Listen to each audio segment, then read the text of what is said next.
close your eyes and let yourself drift backward, not through time as historians measure it, but through the layers of forgetting, through the accumulated silence of civilizations that spoke and then fell quiet, leaving only whispers in stone and earth and the patient memories of landscape. Tonight we walk among the hidden voices, the cultures that carved their truths into desert plains, that encoded their knowledge in scripts we cannot read, that built monuments to gods whose names have dissolved, that spoke languages now extinct, that held wisdom we can only imagine from the fragments they left behind.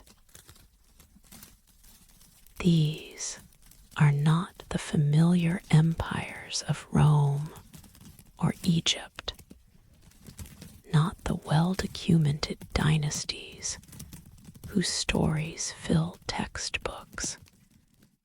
These are the quieter mysteries, the civilizations that flourished briefly or endured long, but left us with more questions than answers, more silence than speech, more wonder than certainty.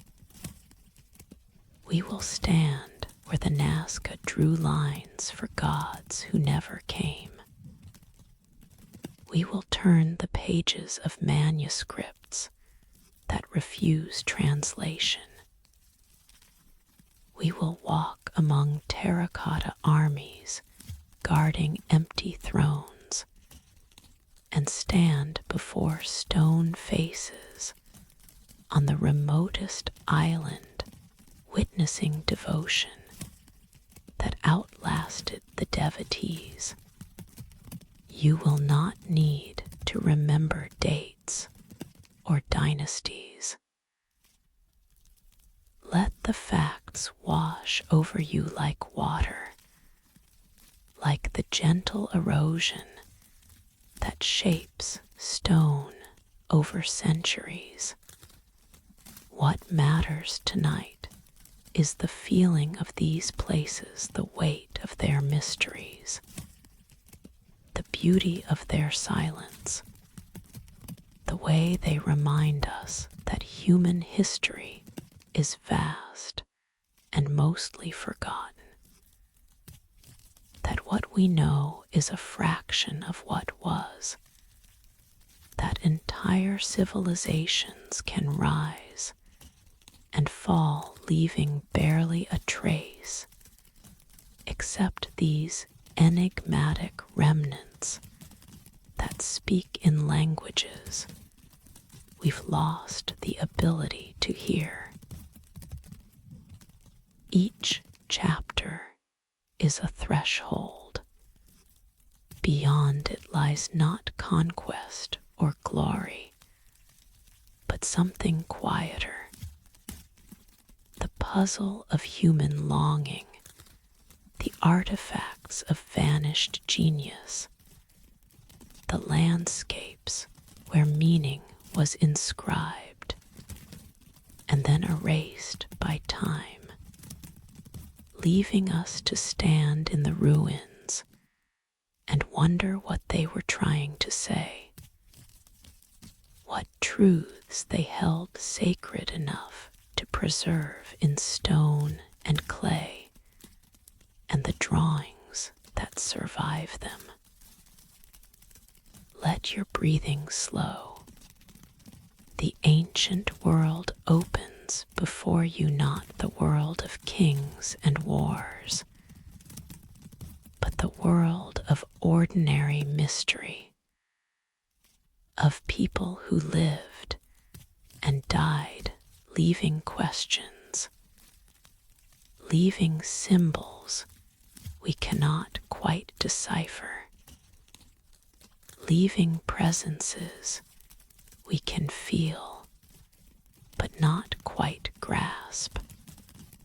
Tonight you are an archaeologist of silence, a translator of mysteries that refuse translation, a witness to voices that spoke in civilizations now hidden, now quiet, now waiting in the patient earth for someone to remember them, to stand where they stood, to honor the fact that they existed even though we cannot know exactly what they believed, what they knew, what they were trying to preserve for us across the impossible distances of time.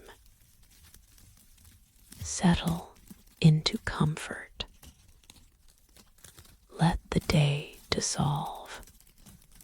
The journey begins in the Nazca Desert, where ancient hands drew messages for the sky, where lines extend toward horizons that hold no answers, where the gods, if gods they were meant for, maintain their distance, neither coming nor refusing to come, leaving us only the drawings and the endless desert silence and the mystery of why they drew, what they hoped, what voices they were calling to across the void. Let us descend together to that high desert plain where the lines wait, perfectly preserved, perfectly mysterious, speaking a language written in absence, in the pale earth revealed when darker stones were moved aside, creating figures that can only be seen from heights the ancient Nazca never reached, or did they? Even this we cannot know. Even this remains hidden. The voices are calling. Listen. The Nazca Desert stretches across southern Peru, one of the driest places on Earth, receiving less than an inch of rain per year. The aridity is both curse and blessing. Nothing grows easily here, but nothing erodes either.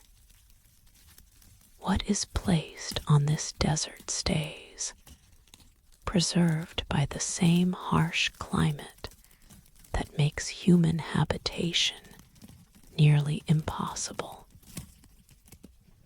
Between 500 BCE and 500 CE, the Nazca people removed the dark, oxidized stones covering the desert floor, revealing the lighter earth beneath.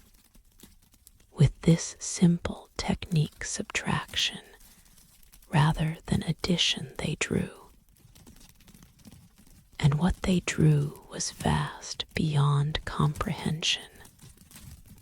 A hummingbird with wingspan of over 300 feet, perfectly proportioned.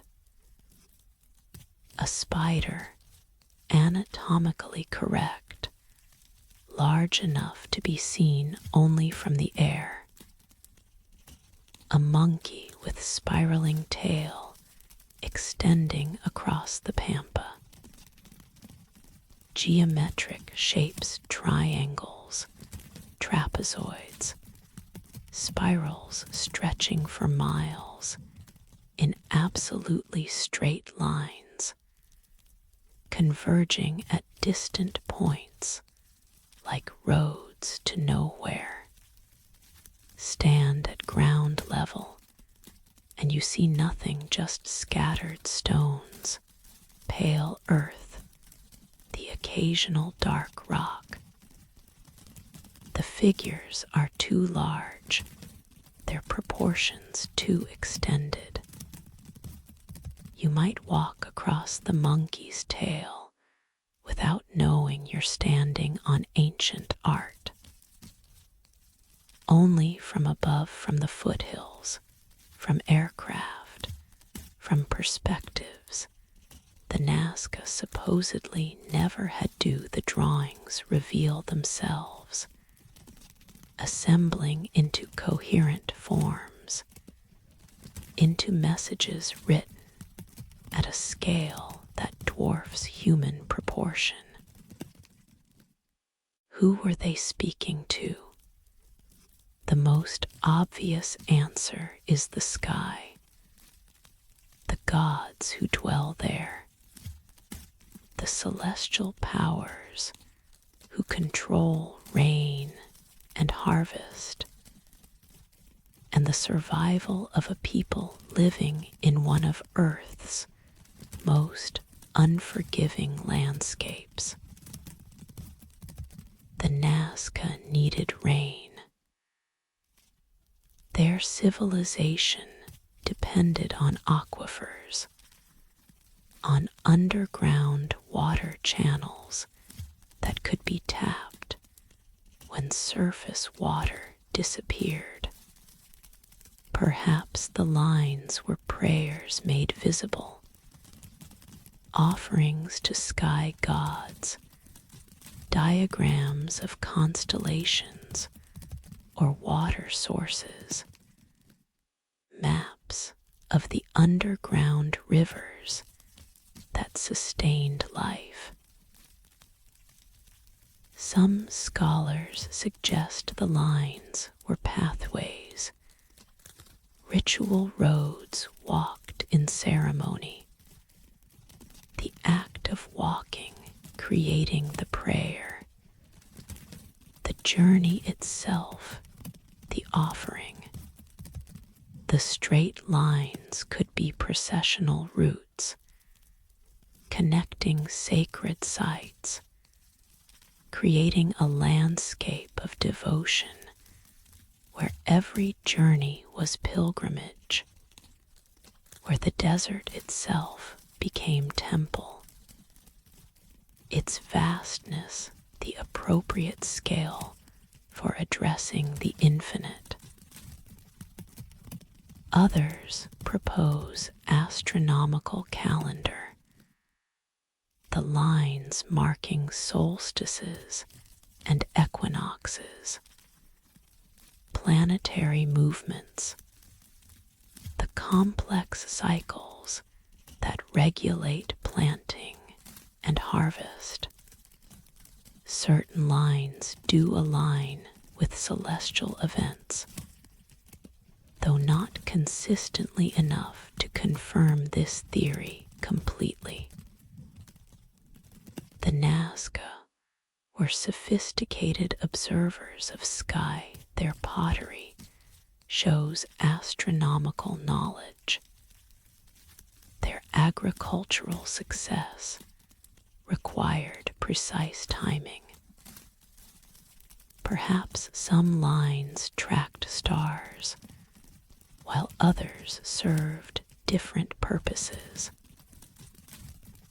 Perhaps the desert was palimpsest, each generation adding their own drawings, their own purposes layering over and alongside earlier intentions. The famous Swiss writer Erich von Däniken proposed ancient astronauts, extraterrestrial visitors who either created the lines or inspired them, the drawings serving as landing strips or signals to space travelers. This theory, while popular, requires ignoring the simpler explanation that humans are capable of monumental effort, that devotion to the sacred motivates extraordinary projects, that we have always reached toward the sky not because aliens taught us, but because the sky is where mystery dwells, where powers beyond human control reside. What moves me most is not any single theory, but the fact of the lines themselves, the patient labor they represent. Creating the hummingbird would have required planning, measurement, coordination. Someone designed it, scaled it up from small model to massive execution, directed workers removing stones, maintaining the proportions across hundreds of feet. This required mathematics, organization, collective effort sustained over time. It required belief that the effort mattered, that the gods would see, would respond, would bless the people who honored them at such scale. And then the Nazca civilization declined. Climate shift made the region even drier. Or perhaps their agricultural techniques depleted the soil. Or perhaps they were conquered by neighbors, absorbed into other cultures.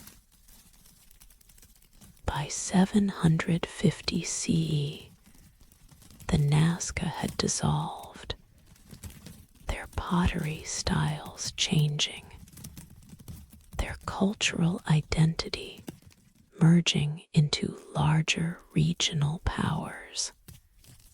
But the lines remained, preserved by the desert's mercy, invisible from ground level, waiting for aircraft to reveal them again in the 1920s, when pilots flying between Lima and Arequipa noticed something strange on the desert floor, patterns too regular to be natural, figures too precise to be accidental. The revelation sparked decades of study, measurement, theory building. Maria Reich, a German mathematician, devoted her life to the lines, measuring them, mapping them, protecting them from vehicle traffic and vandalism. She believed they were astronomical calendar, spent 40 years documenting alignments, cleaning the lines by hand, living in a small house near the Pampa, becoming the line's guardian and interpreter and devoted witness. She never definitively proved her theory, but perhaps that doesn't matter. Perhaps the line's purpose is not singular, not reducible to one explanation. Perhaps they are prayer and calendar and art and processional route and astronomical marker all at once, layered meanings that our categories try to separate, but that the Nazca experienced as unified, the sacred and practical intertwined, the aesthetic and functional inseparable, the sky and earth and human effort combining in these drawings that remain, that persist, that speak in silence louder than any words could. The hummingbird still hovers above the desert floor, frozen in flight for 1,500 years. The spider still extends its legs across the pampa. The monkey's tail still spirals toward eternity, and the gods, if there are gods, maintain their distance, neither confirming nor denying the devotion inscribed below, leaving us only the lines and the questions and the strange beauty of effort that outlasted its creators, that speaks still, though we cannot hear the language, that calls to the sky, though the sky does not answer, or answers only with silence, with preservation, with the gift of mystery that endures. In the Bainek Rare Book Library at Yale University, behind protective glass, in controlled atmospheric conditions, rests a manuscript that refuses every attempt to understand it. The Voynich manuscript, named for the book dealer who purchased it in 1912, consists of 240 vellum pages, covered in flowing script, accompanied by illustrations of such strangeness that they seem to depict not our world, but some parallel earth where botany and astronomy follow different rules. The writing flows in neat paragraphs, organized in what appears to be chapters or sections. The characters are consistent, suggesting a real writing system rather than random marks. Statistical analysis reveals patterns similar to natural language. Some characters appear frequently, others rarely. Letter combinations repeat in ways that suggest words. Sentence structure, linguistic rules. Yet no one can read it. No cryptographer, no linguist, no computer algorithm has cracked its code, if code it is. The illustrations offer no clarity, only deeper mystery. The botanical section shows plants drawn with careful attention to detail: roots, stems, leaves, flowers rendered with the precision of a scientific guide. But the plants themselves do not exist. They resemble no known species, display anatomical features impossible in actual botany: leaves, sprouting from wrong places, root structures that defy biology, flowers combining features from different plant families in ways nature does not permit. The astronomical section presents circular diagrams that might be zodiac charts, might be representations of cosmic cycles, might be something we have no framework for understanding. Naked figures surround these circles, drawn in the same careful hand, their nudity suggesting ritual or birth or transformation. The figures are mostly female, raising questions about the manuscript's purpose. Was it created by women? For women? Does it record knowledge passed down in spaces men did not enter? There is a biological section where more naked figures bathe in green liquid, connected by elaborate systems of tubes and vessels that might represent plumbing, might represent veins and arteries, might represent entirely symbolic relationships between body and fluid, between individual and some larger flowing system.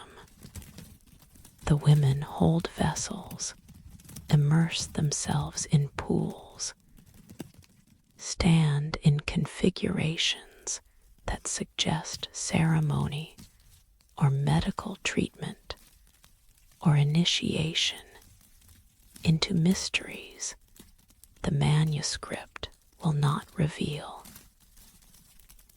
The pharmaceutical section returns to plants, but now each drawing is accompanied by text, as if explaining properties, uses, preparations. If only we could read the text. If only the botanical drawings matched actual herbs, we might cross-reference, might use known plants to decode the language. But the plants remain impossible. The text remains locked, and the two together create a perfect circle of unknowing. Carbon dating places the vellum in the early 15th century, roughly 14,041,438. The ink appears to be from the same period. This rules out modern forgery. The manuscript is genuinely old, created 600 years ago when the materials it's written on were new, when the plants it depicts were drawn by someone who believed in them, or imagined them, or saw them in visions we cannot access. Who created this? The hand is educated, practiced, belonging to someone literate and artistic, someone with access to expensive vellum, quality inks, time to devote to a project of this scale. Perhaps a physician creating an encrypted herbal, protecting medical knowledge from competitors, or from authorities who might consider certain treatments heretical. Perhaps an alchemist recording experiments in private language, mixing actual chemistry with symbolic philosophy in ways that seemed clear to initiates, but opaque to outsiders. Or perhaps, and this is the theory that haunts me, it is a constructed language, a private system created by someone brilliant and isolated, someone who wanted to preserve knowledge or imagination, or the content of their own mind, in a form that only they could read, that would die with them, leaving us this beautiful enigma, this testament to the human capacity for creating meaning, even when that meaning will not survive us. Some believe it is simply an elaborate hoax. A Renaissance con artist's attempt to create something mysterious enough to sell to wealthy collectors who prized curiosities. But the statistical patterns argue against pure nonsense random characters, would not create the linguistic structures present in the manuscript. If it's a hoax, it's an extraordinarily sophisticated one, requiring knowledge of language structure, ability to maintain consistency across 240 pages, devotion to a fraud that seems excessive for its probable reward. The manuscript has been studied by the best cryptographers of World War II, by linguists fluent in dozens of languages, by computer scientists applying artificial intelligence and machine learning.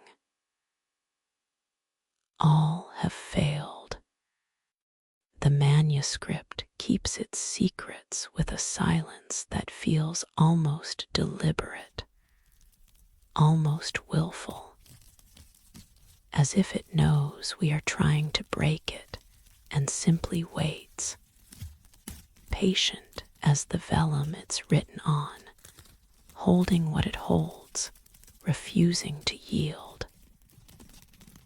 I imagine the hand that wrote this moving carefully across the page, forming each character, painting each impossible flower. What were they thinking? What did these words mean to them? Was this the work of years or decades? Was it secret pleasure or public scholarship? Did they know that centuries later we would still be trying to understand? Or did they assume the knowledge would die with them, that no one would care enough to preserve it? But we do care. We care precisely because we cannot understand. The mystery itself becomes the value. The manuscript's refusal to speak becoming more eloquent than any translation could be. It teaches us humility, reminds us that knowledge can be completely lost, that meanings can dissolve entirely, that human minds create systems we cannot later reconstruct. And perhaps that's enough. Perhaps the Voynich manuscript serves us better as mystery than it ever could as solved puzzle. It sits in its Climatech-controlled case, its pages occasionally turned by curators wearing gloves, its illustrations offering beauty even without comprehension, its script flowing in paragraphs that might say everything or nothing, that hold secrets or nonsense or something between, something we have no categories for, something that exists in the space between language and cipher, between knowledge and imagination, between what was known and what can never again be known. Sleep now, with the image of impossible plants blooming on vellum pages, naked figures bathing in green mystery, astronomical circles charting heavens we cannot recognize, and text flowing in characters that resemble writing but refuse reading, holding their meaning like seeds that will not germinate, like doors that will not open, like whispers in a language that died before we were born, leaving only the sound of it, only the beautiful shapes of its letters, only the silence where meaning used to be. Beneath the dry earth of China's Shanxi province, in trenches that extend for acres, 8,000 soldiers stand at attention. They have stood this way for over 2,000 years, since 210 BCE, when they were buried with Emperor Qin Shi Huang, the man who unified China, built the first Great Wall, standardized weights and measures and writing systems, and prepared for his death with the most elaborate tomb, complex the world has ever known. The terracotta warriors were discovered by accident in 1974, when farmers digging a well struck fragments of ceramic. Archaeologists arrived and began carefully excavating what would become one of the greatest archaeological finds of the century. Pit after pit of life-sized warriors, each unique, each face individually modeled, suggesting portraits of actual men, real soldiers immortalized in clay, walk through the excavated areas, and you can see them still standing in formation. Infantrymen in the front ranks, archers behind them, cavalry with their horses at the flanks, officers distinguished by height and elaborate armor, commanders identifiable by bearing and posture.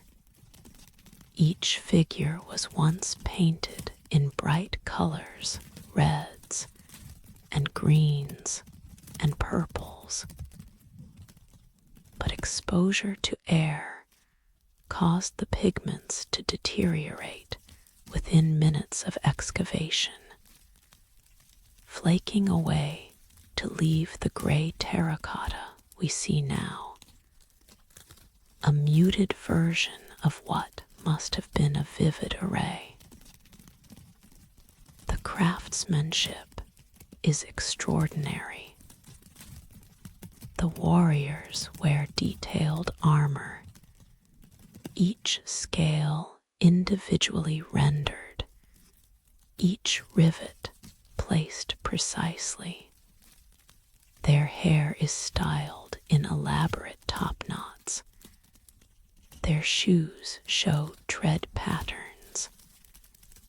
Their hands were positioned to hold real weapons, bronze swords, spears, crossbows, most of which were looted from the tomb in the centuries after burial, though some remain.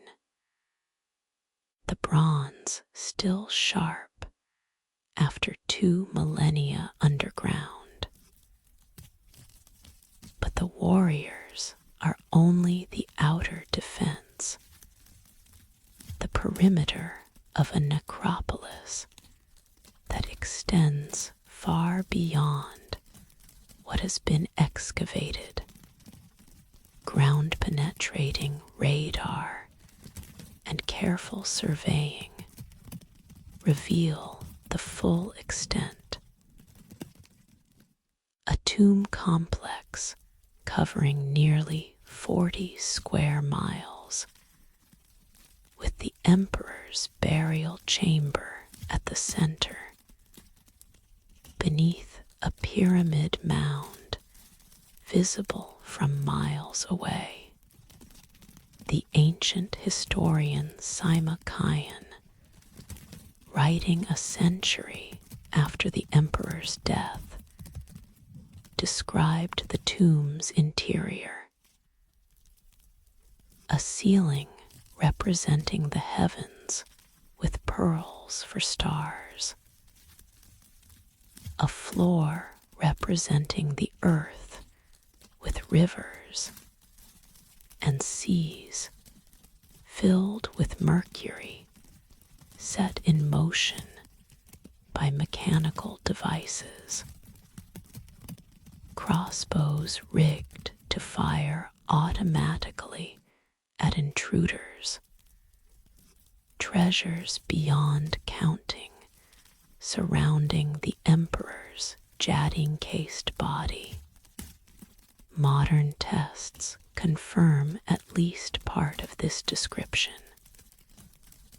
Soil samples from the mound show mercury concentrations far above natural levels, suggesting Sima Qian's account of mercury rivers might be accurate.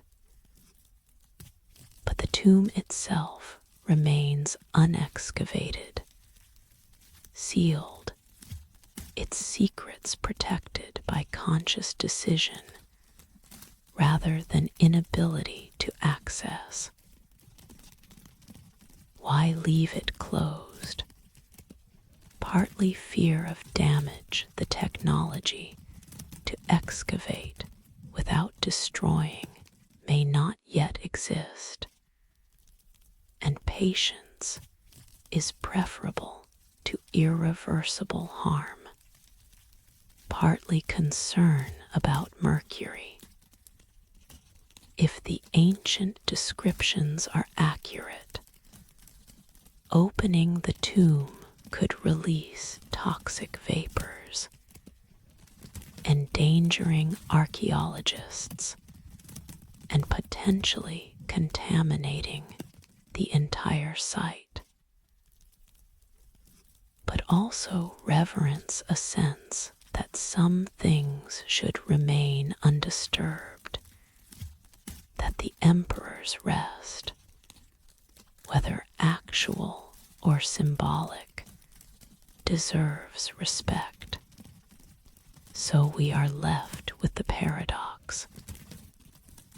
We have found one of the greatest tombs ever constructed, but choose not to open it, standing instead at its perimeter, excavating the outer chambers, studying the warriors and the bronze birds and the terracotta musicians and acrobats discovered in other pits, all the while knowing that the greatest treasures rest beneath the central mound, waiting in darkness as they have waited for 2,000 years.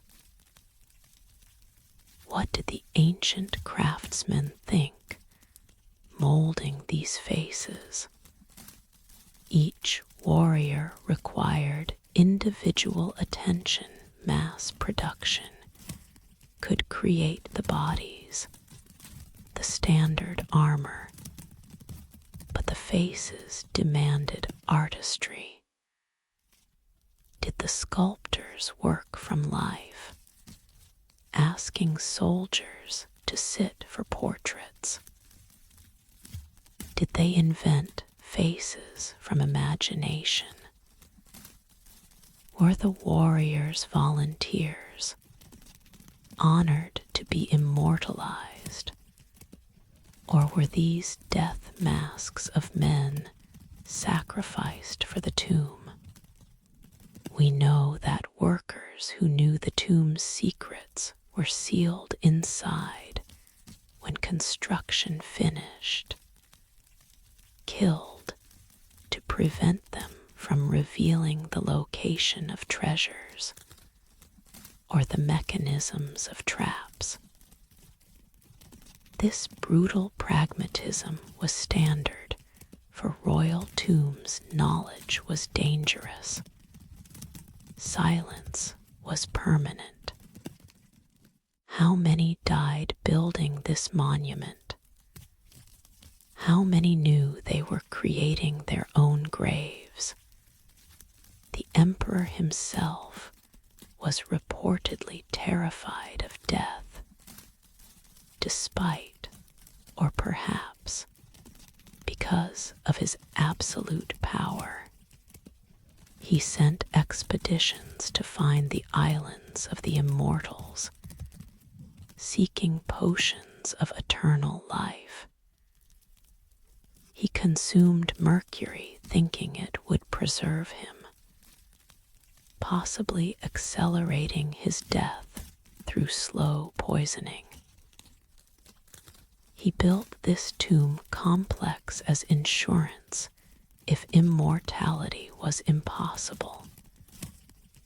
At least he would be surrounded in death by everything he had commanded in life: an army, servants, entertainers, treasures, even rivers and stars recreated in precious materials.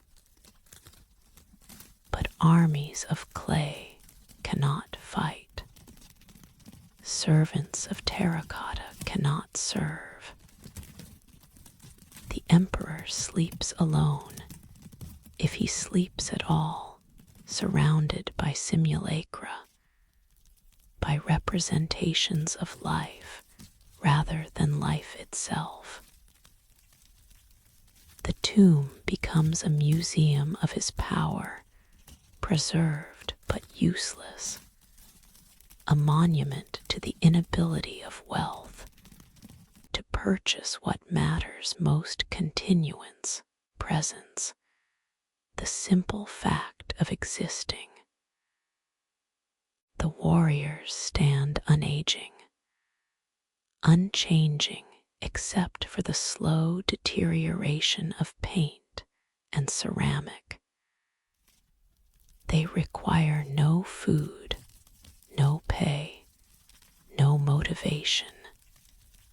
They are perfect soldiers in this way, utterly obedient, eternally vigilant, guarding a man who no longer needs protection because he no longer is, or is only in whatever way the dead are, which we cannot know, which the emperor with all his power could not discover despite his desperate seeking. I think of the farmers who accidentally uncovered this, piercing the earth with their simple tools and striking ceramic, pulling up fragments, puzzling over the pieces before understanding what they had found. That moment of discovery when the ancient became present, when the tomb's secrecy dissolved, when the emperor's carefully constructed eternity was revealed to peasants digging for water. There is poetry in it, in the way nothing stays hidden forever, in the way the earth eventually yields its secrets, whether we are ready for them or not. The warriors have become famous now, toured internationally, photographed endlessly, reproduced in miniature for tourists. They have escaped their purpose, transcended their role as tomb guardians to become ambassadors of Chinese history, symbols of cultural achievement, evidence of ancient sophistication. The emperor wanted to take his army with him into death. Instead, the army has brought him back to us, made him famous in ways he could not have anticipated, though perhaps in his megalomania he would not be surprised that people still speak his name, still stand in awe before his creations. But beneath the pyramid mound, if the ancient accounts are true, the mercury still flows in rivers that map the emperor's domain. The stars still gleam in pearl patterns overhead, and the crossbows still wait to fire at intruders who will never come, because we have chosen to let him rest, to leave at least this one mystery unsolved, this one chamber unopened, honoring through restraint what we cannot honor through understanding the wish to sleep undisturbed, the hope that something of us might persist beyond the moment when consciousness ends and the terracotta guards begin their eternal watch over silence. Rapa Nui Easter Island rises from the Pacific Ocean like a dream of stone and grass, the most remote inhabited island on Earth. The nearest continent is over 2,000 miles away. The nearest other inhabited island, Pitcairn, is over 1,200 miles distant. To live here is to live at the edge of the world, surrounded by empty ocean, sustained by fish and sweet potatoes, and the faith that isolation is not abandonment. The first Polynesian settlers arrived around 1200 CE, navigating by stars and currents and the flight patterns of birds, carrying with them the plants and animals that would sustain them. Chickens, rats, taro, sweet potatoes, sugar cane. They found an island covered in palm forest, with volcanic soil and freshwater springs, with seabirds nesting in abundance. It must have seemed like paradise, like the reward for their impossible voyage across empty ocean. They brought with them also the tradition of carving, creating stone representations of ancestors, chiefs, gods. On Rapa Nui, this tradition reached heights unimagined anywhere else in Polynesia. They began carving moai, massive stone figures with elongated faces, prominent brows, thin lips, no legs, or rather legs suggested beneath the ground, because what we see as heads are actually full figures buried to their chests. The moai stand or lie fallen across the island, nearly 900 of them in various states of completion. Some still rest in the quarry where they were carved. Others stand on coastal platforms called ahu, facing inland, watching over the villages they once protected or sanctified, or simply witnessed. The largest moai ever erected weighs 82 tons and stands over 30 feet tall.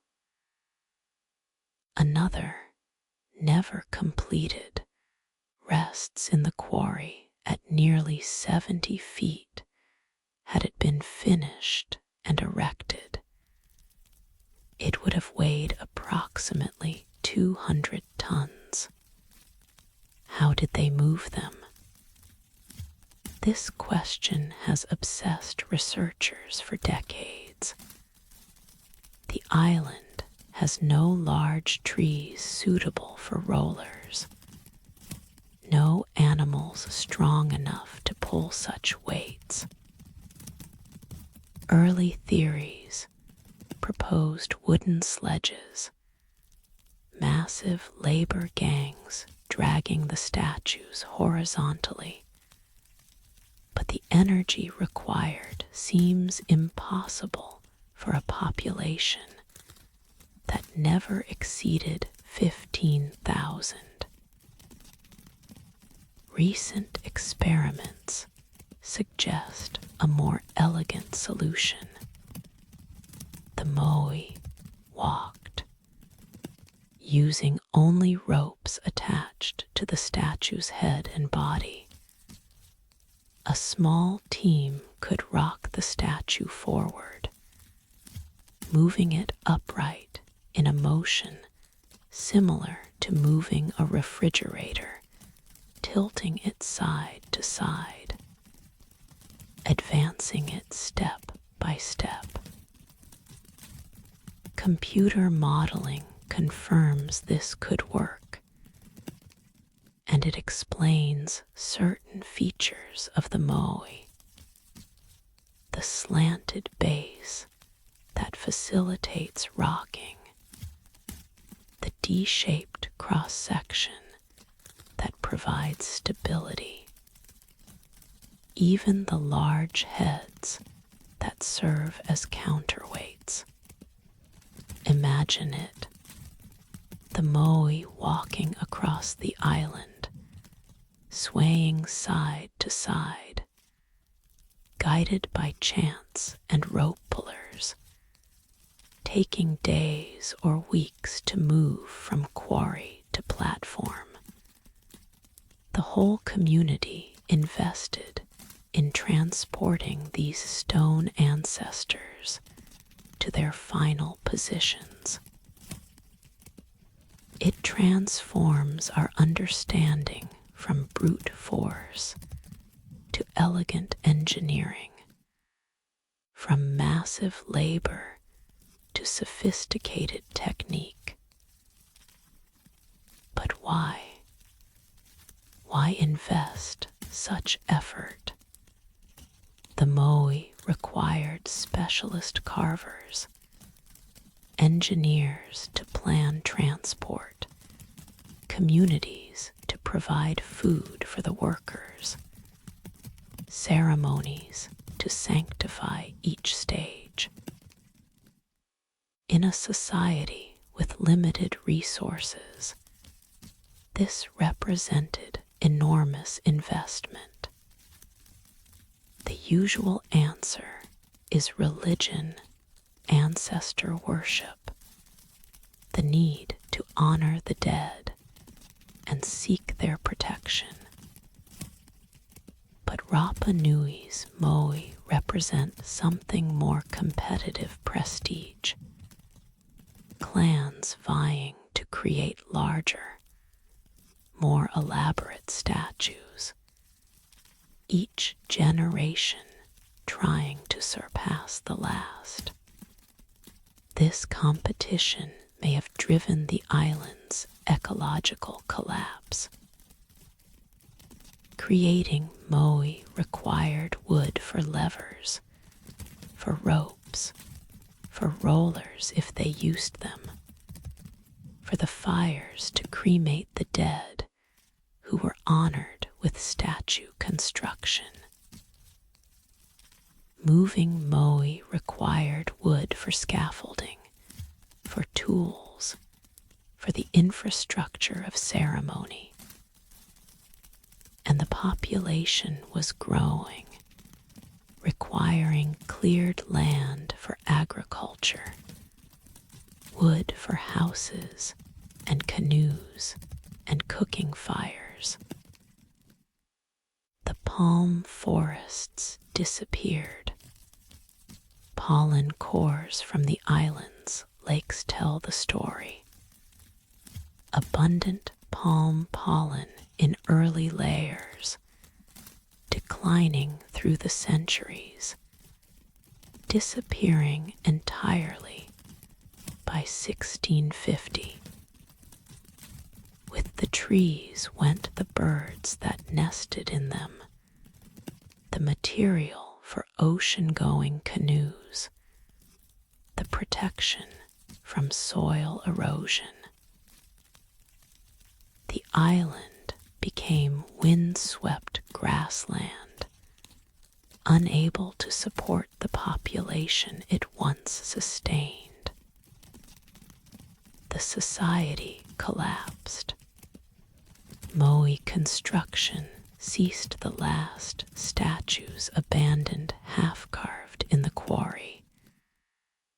Tools still beside them, as if the workers might return tomorrow. Civil war erupted, clan fighting clan, toppling rivals moai in symbolic warfare.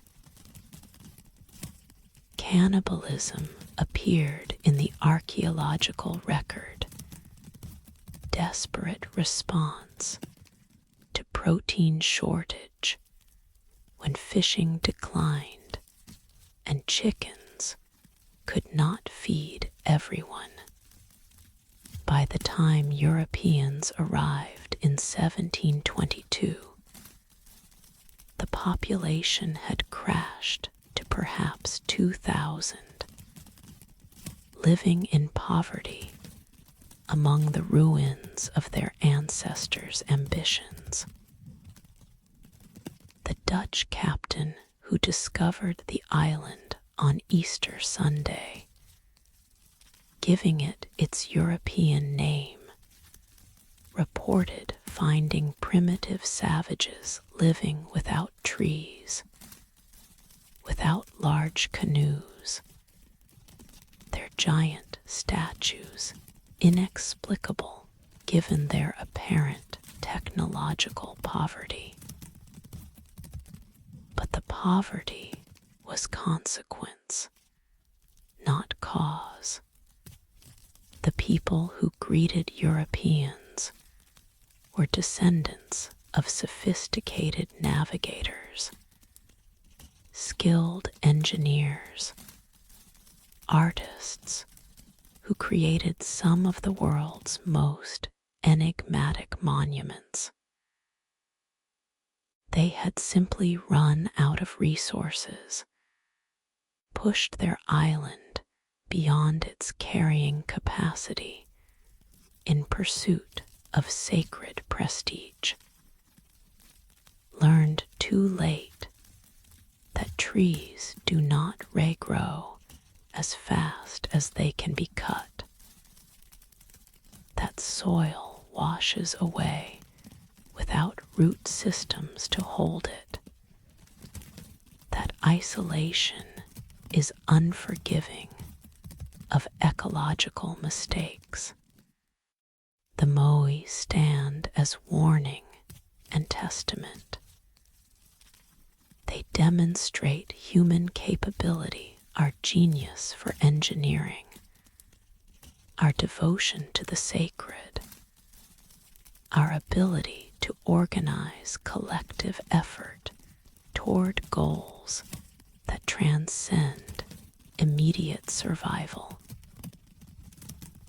But they also show human folly, the way competition drives us beyond wisdom, the way short-term thinking produces long-term catastrophe, the way we can destroy the very foundations of our survival in pursuit of prestige, power, or piety. Most of the Moai have been re-erected by modern archaeology and tourism, restored to their platforms, facing inland again, watching over an island that has learned its lesson too late, that serves now as parable for our entire planet finite resources, growing population, ecological limits that must be respected or catastrophe follows. But I prefer to think of them in their other aspect, not as warning, but as art, as the work of human hands expressing something beyond utility.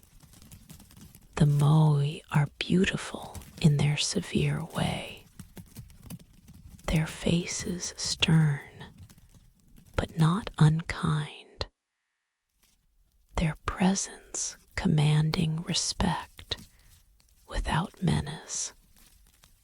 They mark a people's attempt to honor ancestors, to create permanence, to say through stone that existence mattered, that individual lives deserved memorial, that the dead remain present if we make them present through remembrance, through representation, through the act of carving their essence into volcanic tuff and walking them to the coast where they can watch forever over the land their descendants would struggle to sustain. Sleep now with the image of the moe standing against Pacific stars, their backs to the endless ocean, their faces turned toward the island they failed to save, bearing witness to the centuries of rise and fall, of ecological hubris and hard lessons, standing still as they have stood, patient as stone can be patient, marking the presence of a culture that reached too far and fell, but left these monuments that outlast the collapse, that speak without words of devotion and competition, and the human need to create something larger than ourselves, even if that creation demands everything we have, even if the cost is more than we can afford, even if the giants we walk to their graves are ourselves, our civilizations, our hopes carved in stone that will remember us long after we have forgotten why we carved it. The palace of Knossos rises from the Cretan hillside in reconstructed glory columns painted red, frescoes showing bullylapers frozen in acrobatic grace, dolphins swimming in eternal seas. This is the work of Arthur Evans, the archaeologist who excavated the site beginning in 1900, and then, controversially, rebuilt large portions based on his interpretations of Minoan aesthetics and architecture.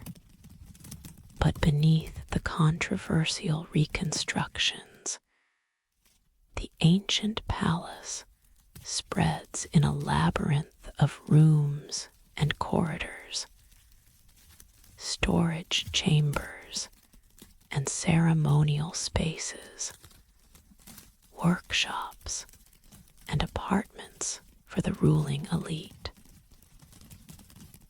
And in these chambers, Evans found something more mysterious than the architecture itself.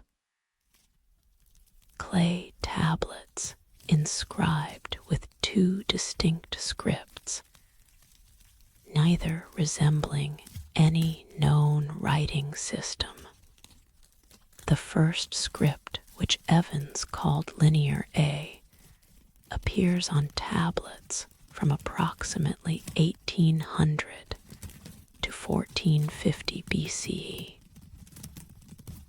It consists of about 90 signs, suggesting a syllabary rather than an alphabet, each symbol representing a syllable rather than a single sound.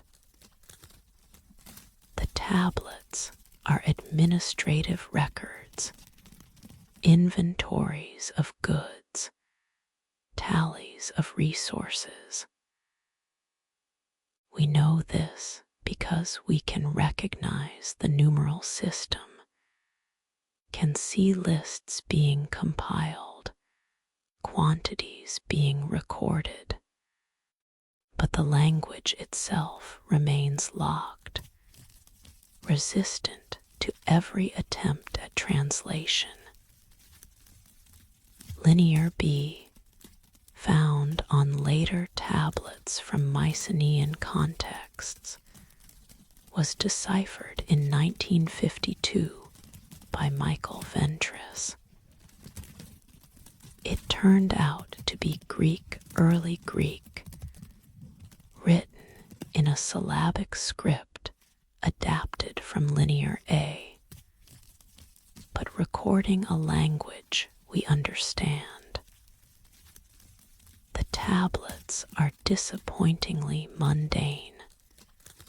Palace inventories, lists of spices and vessels, records of sheep and grain. But they proved that Linear B was Greek, that the Mycenaeans, who eventually dominated Crete, were Hellenic speakers. This makes Linear even more enigmatic. If Linear B adapted Linear A's writing system to record Greek, then Linear A must record something else, the language of the Minoans themselves. Pre-Greek inhabitants of Crete, whose culture flourished for over 1,000 years before Mycenaean conquest or assimilation. Who were the Minoans? Their art suggests a culture obsessed with bulls. The bull-laping frescoes show young people vaulting over charging bulls in what might be sport, ritual, or proof of courage. The famous double symbols appear everywhere, suggesting sacred significance we can only speculate about. Frescoes show women in elaborate dress, bare-breasted with layered skirts, holding snakes in both hands with expressions of calm authority. Were these priestesses, goddesses?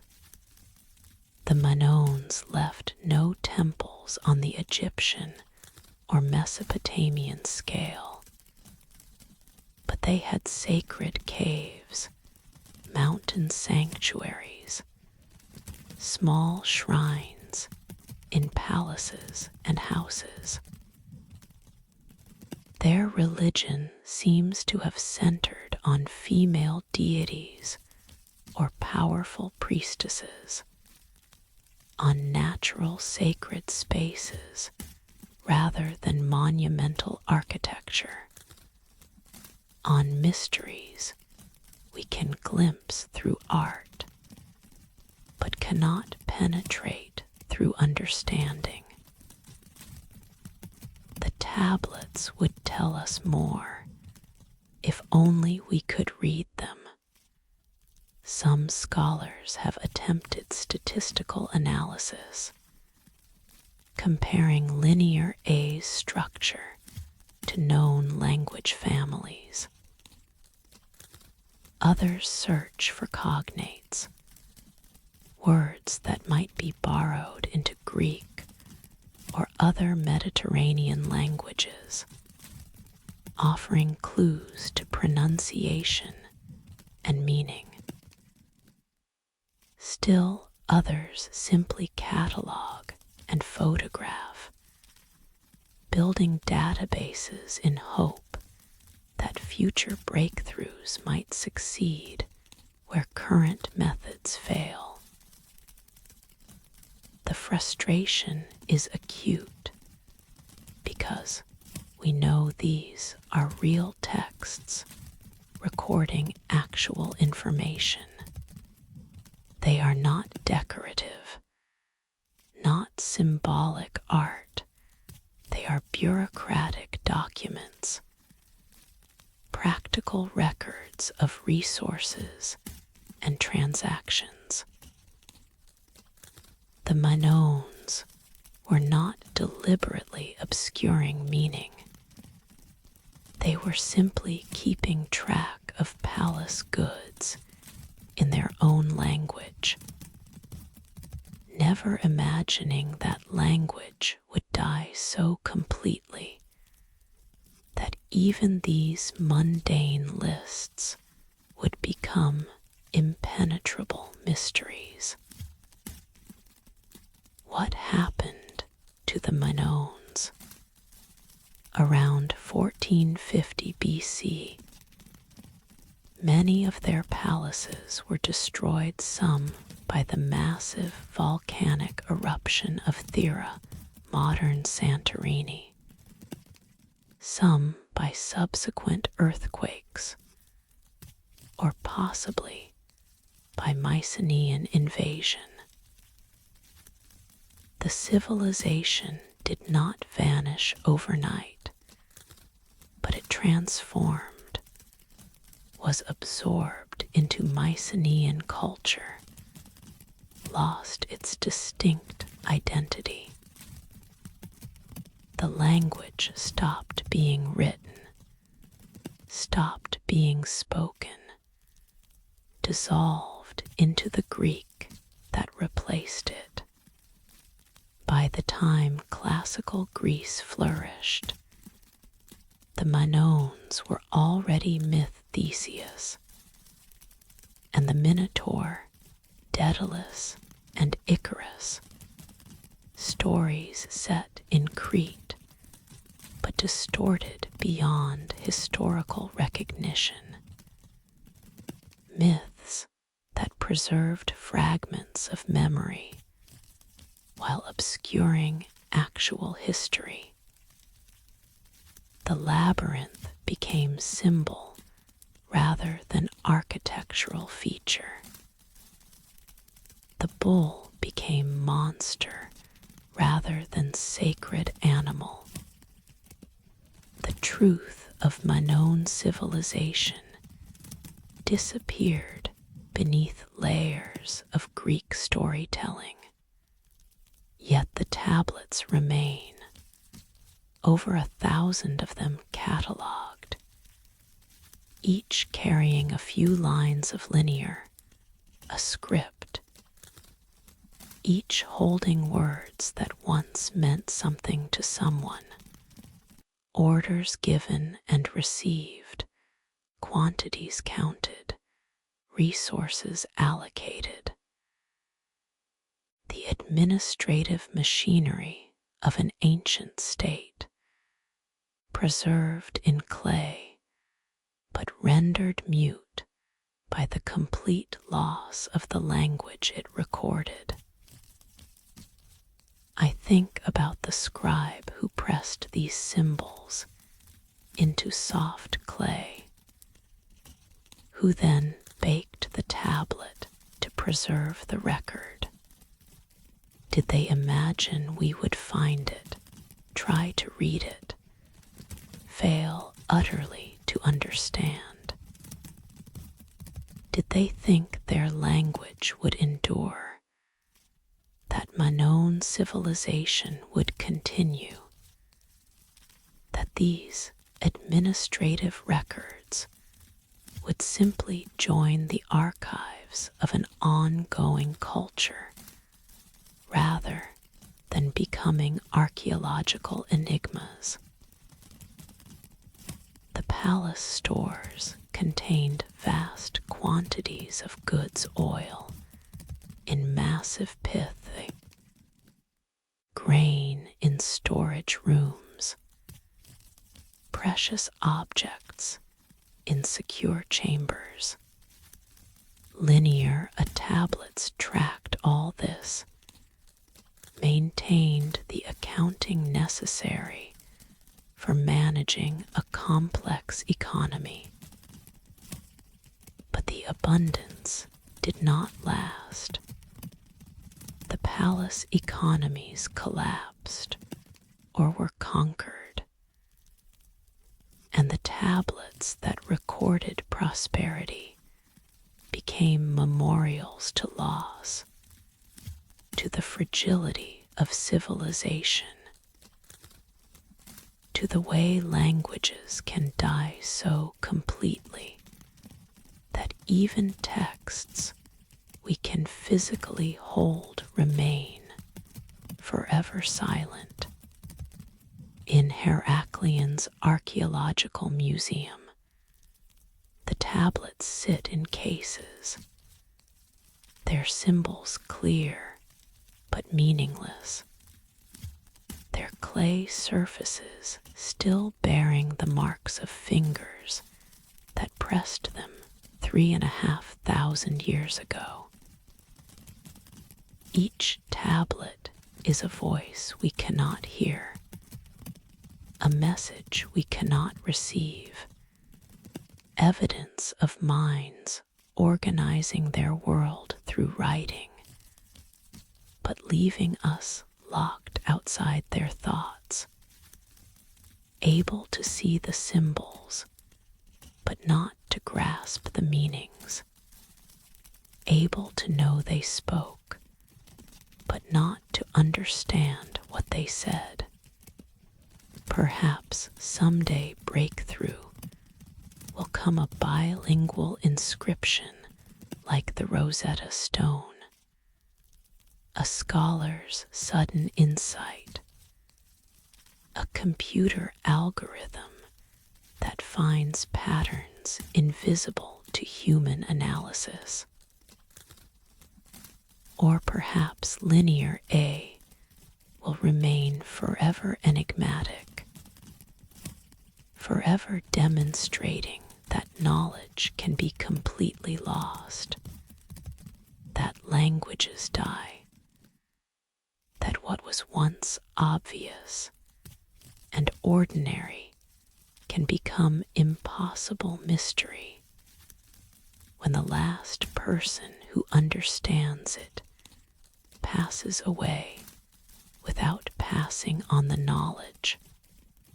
For now, the Manon voices remain hidden, preserved in clay, but inaccessible, speaking in a tongue we've forgotten how to hear, holding their secrets with the patience of baked earth, waiting for the key that might never come, the translator who might never arrive, the understanding that hovers always just beyond reach, promising, but never quite delivering the moment when the symbols become words, and the words become meaning, and the Manons speak to us again across the impossible distance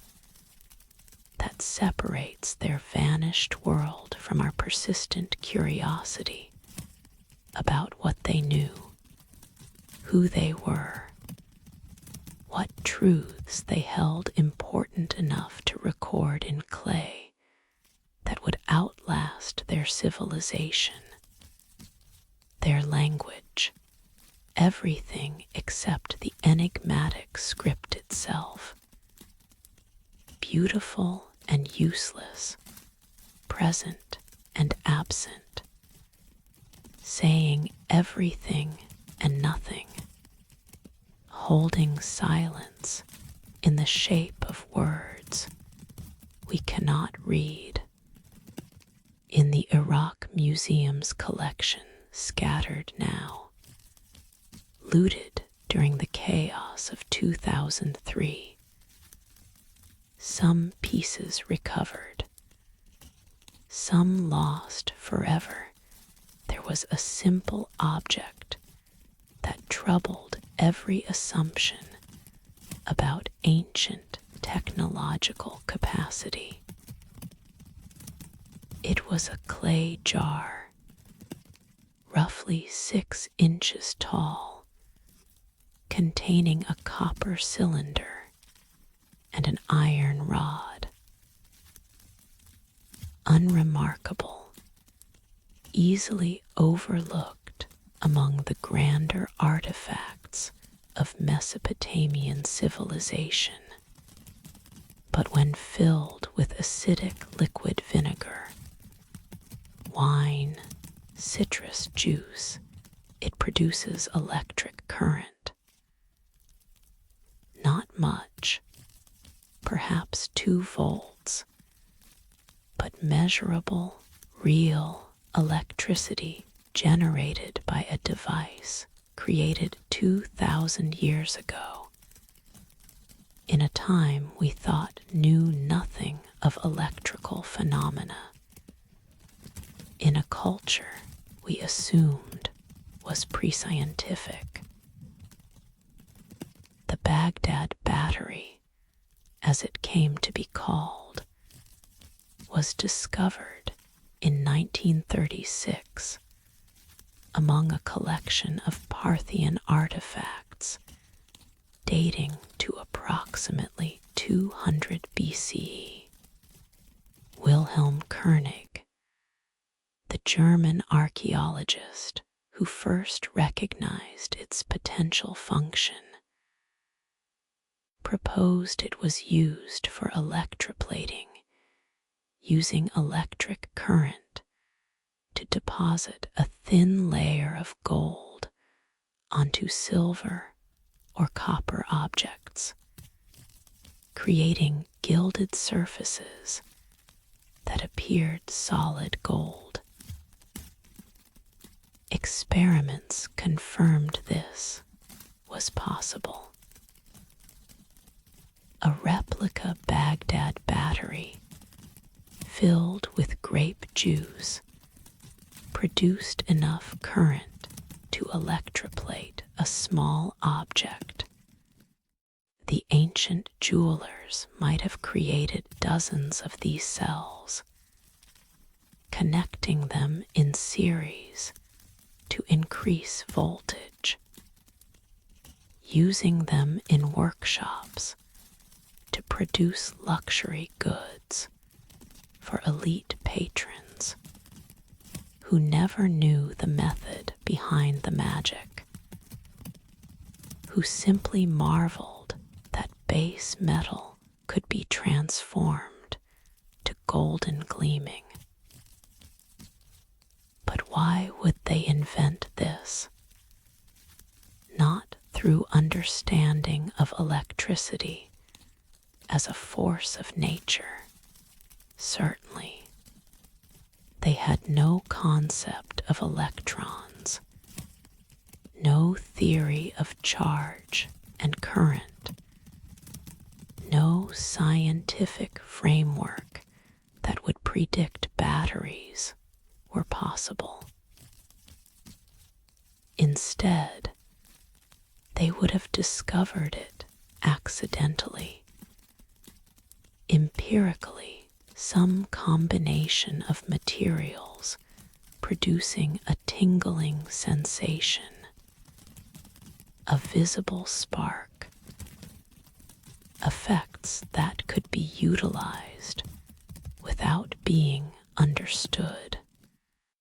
Perhaps a craftsman storing acidic wine in a copper vessel sealed with an iron plug noticed corrosion patterns that seemed unusual, deposits forming where metal met metal.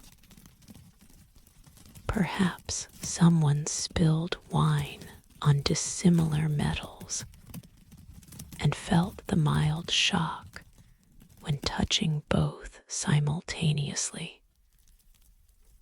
However it happened, someone recognized the effect could be controlled, repeated, put to use. Or perhaps the purpose was not practical, but sacred. Electric shocks, even mild ones, produce distinctive sensations, tingling, muscle contractions, a sense of invisible force passing through the body. In religious contexts, this could be interpreted as divine presence, proof that statues or sacred objects held power, that touching them connected supplicant to deity through tangible force. Imagine a priest maintaining batteries hidden within a temple statue, leading devotees to touch the idol and feel the god's power flowing through them. The sensation would seem miraculous, especially if kept secret, if the priest alone knew the mechanism. Faith would be strengthened by physical evidence, by the undeniable feeling of something passing from sacred object to human flesh. Some scholars dismiss the Baghdad battery entirely, arguing it's misidentified, that the jar and its contents served some other purpose, perhaps storing sacred scrolls, perhaps an ordinary vessel whose components were misinterpreting. They point out that no wires or conductors have been found, no clear evidence of intentional electrical use, no contemporary texts describing such technology. But absence of evidence is not evidence of absence. Wires could have been organic materials that degraded, copper wire that was valuable enough to be salvaged and reused, knowledge that was kept secret by guilds or priesthoods and lost when those institutions collapsed. The battery's function might have been discovered and forgotten multiple times across centuries, each rediscovery eventually lost again. This is the unsettling implication that technological progress is not linear, not inevitable, not a steady climb from primitive to advanced. Instead, humans discover, forget, rediscover, lose knowledge again, depending on conditions that support or destroy the institutions preserving technical know. The Baghdad battery hints that ancient people were capable of far more than we credit them, that our categories of ancient and modern impose false limits on past ingenuity. We assume the scientific method is necessary for discovery, that understanding must precede utilization. But human history suggests otherwise. We used fermentation for thousands of years before understanding chemistry, used magnetism and static electricity without theory, harnessed countless natural phenomena through empirical trial and error, long before developing frameworks to explain why things worked.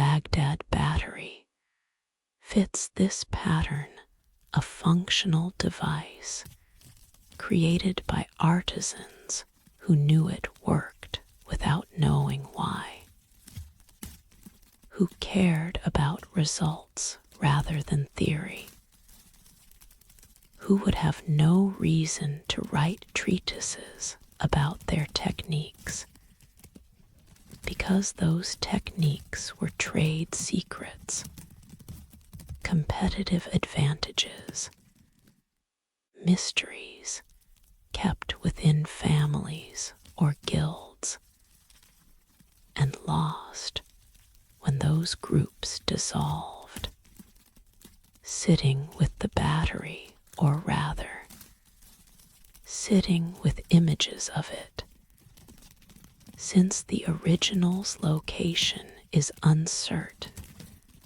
After museum looting, I'm struck by its humility. It's not impressive as artifact, not beautiful or monumental. It's a simple clay jar with copper and iron inside. But if it is what it appears to be, if those ancient craftsmen did harness electrical current 2,000 years before Franklin and Volta, then it represents something profound about human capacity, about the persistence of curiosity, about our species' irrepressible tendency to experiment, to try things, to discover effects we can use even when we cannot explain them. And if it's not a battery, if modern tests showing electrical generation are misleading, if we're projecting our knowledge onto ancient objects that served completely different purposes, then it becomes a lesson in humility, a reminder that we see what we expect to see, that interpretation is always provisional, that the past might not conform to our assumptions about what was possible when. Either way, the Baghdad battery teaches. Either ancient people were more sophisticated than we thought, capable of discoveries we didn't credit them with, or we are too eager to find our knowledge reflected in theirs, too ready to make the past more like the present than it actually was. Both lessons are valuable, both worth contemplating as we sit with this small clay jar that might have held lightning, might have held only wine, might have held something we cannot imagine, because our categories don't encompass the uses ancient people found for ordinary materials combined in extraordinary ways.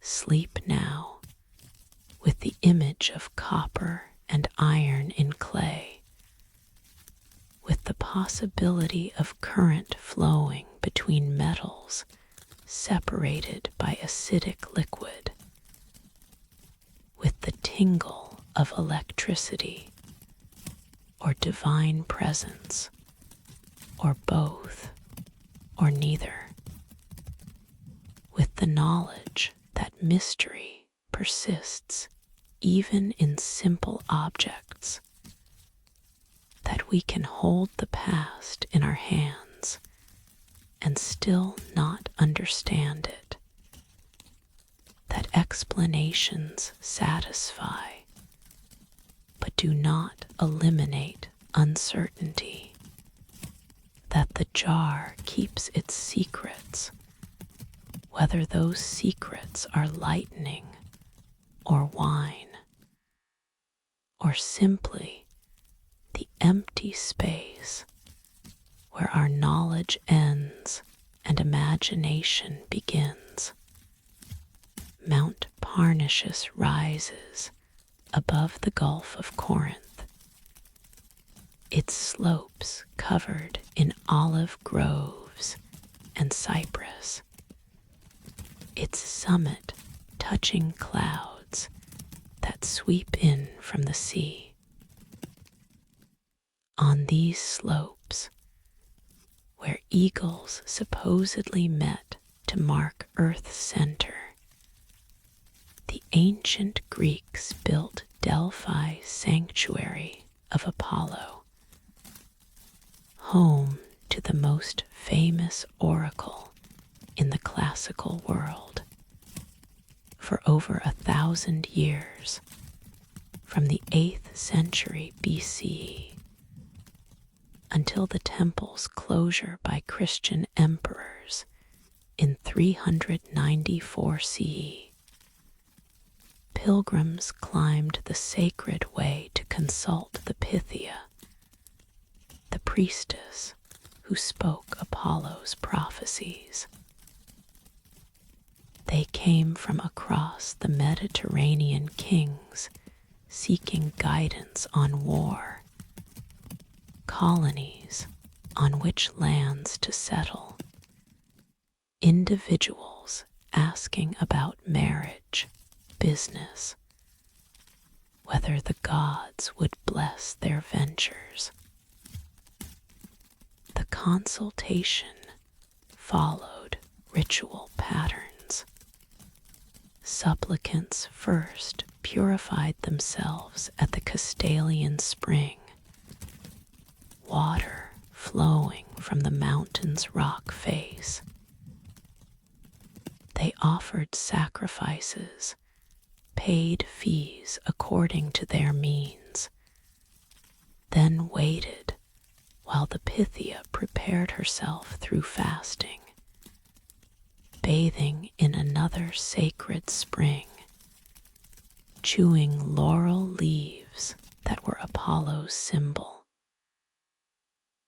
On appointed days, the priestess entered the temple's inner sanctum, the Aditon. What happened there exactly, we can only partially reconstruct. Ancient sources describe the Pythia sitting on a tripod over a fissure in the earth, breathing vapors that rose from below, falling into trance states where Apollo possessed her, speaking through her mouth in words that priests then interpreted and delivered to the waiting supplicants. For centuries, modern scholars dismissed this as pure mythology. There was no fissure, no vapors. Geological surveys found no evidence of volcanic activity, no obvious source for the intoxicating gases ancient writers described. The oracle must have been fraud. They concluded clever theater by priests who gathered intelligence and delivered ambiguous answers that seemed prophetic only in retrospect.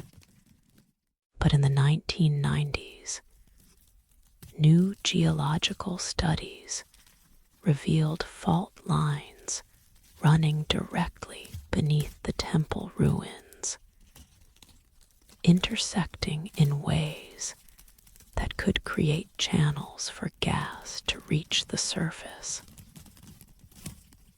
Hydrocarbon gases, ethylene, ethane, methane, were detected in spring water near the site.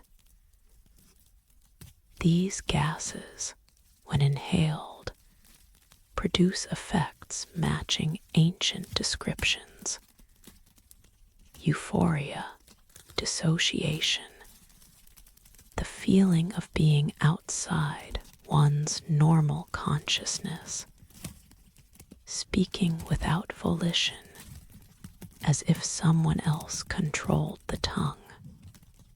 So the mechanism becomes plausible. The Pythia did breathe vapors, did fall into altered states, did speak while in trance, not because Apollo literally possessed her, but because geology created conditions that produce predictable psychological effects. The priests observing her would interpret her utterances, translate ecstatic babbling into coherent prophecy, deliver answers that satisfied supplicants' needs. But does explaining the mechanism eliminate the mystery? The oracle's prophecies were famously ambiguous, cryptic enough to be interpreted multiple ways. When Croesus, king of Lydia, asked whether he should attack Persia, the oracle replied that if he crossed the river Halys, he would destroy a great empire. Encouraged, Croesus attacked. The Persians defeated him. He did destroy a great empire his own. Was this cleverness by the priests, deliberate ambiguity that protected the oracle's reputation regardless of outcome? Or was it the nature of genuine prophecy, which sees possibilities rather than certainties, which speaks truth that only becomes clear afterward, which resists the kind of clarity we demand because the future is not fixed, but fluid, shaped by choices we haven't yet made. The ancient Greeks believed both that fate was inescapable and that human choice mattered. The oracle embodied this paradox.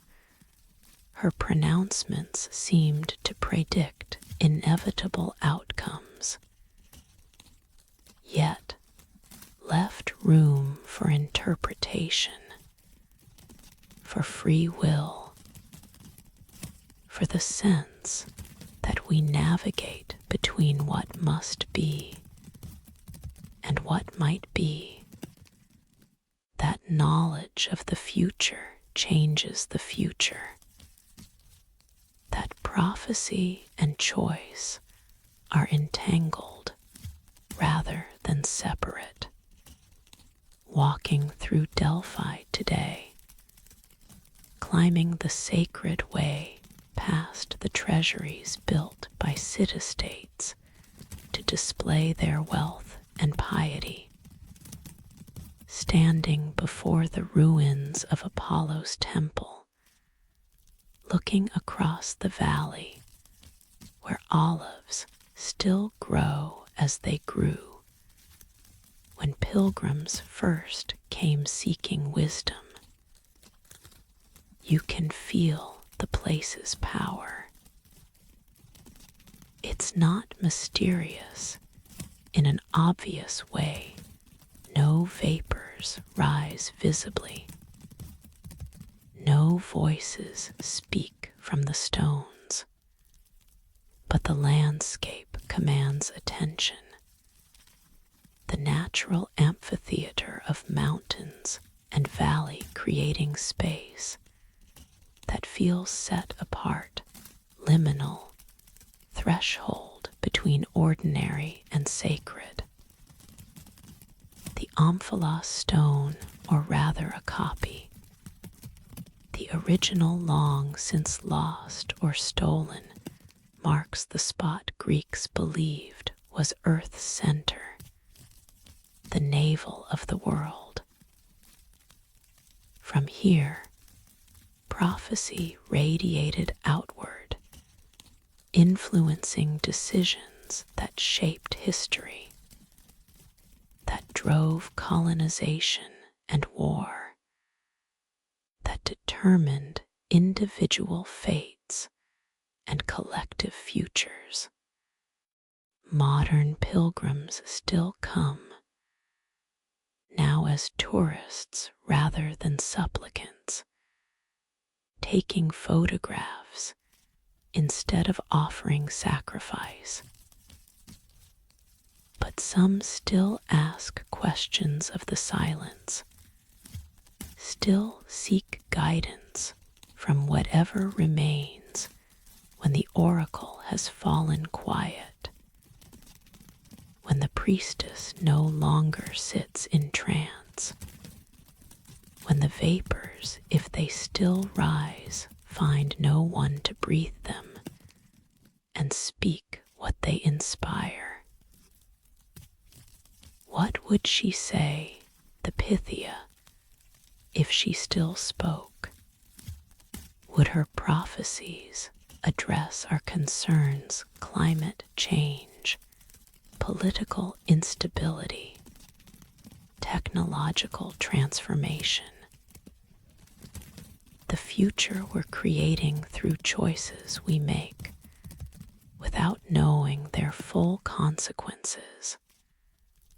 Would she offer cryptic guidance that seems meaningless until events prove it prescient?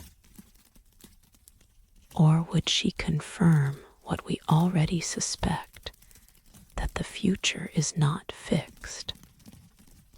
That prophecy cannot tell us what will be, only what might be.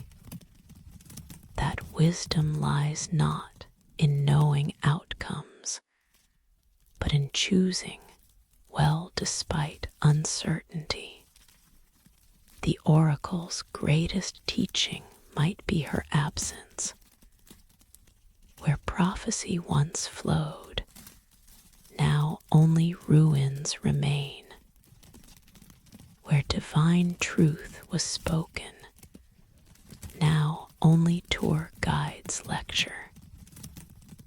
Where supplicants sought certainty, now we must find our own way, making choices without Apollo's guidance, navigating futures we cannot predict based on values we must choose for ourselves.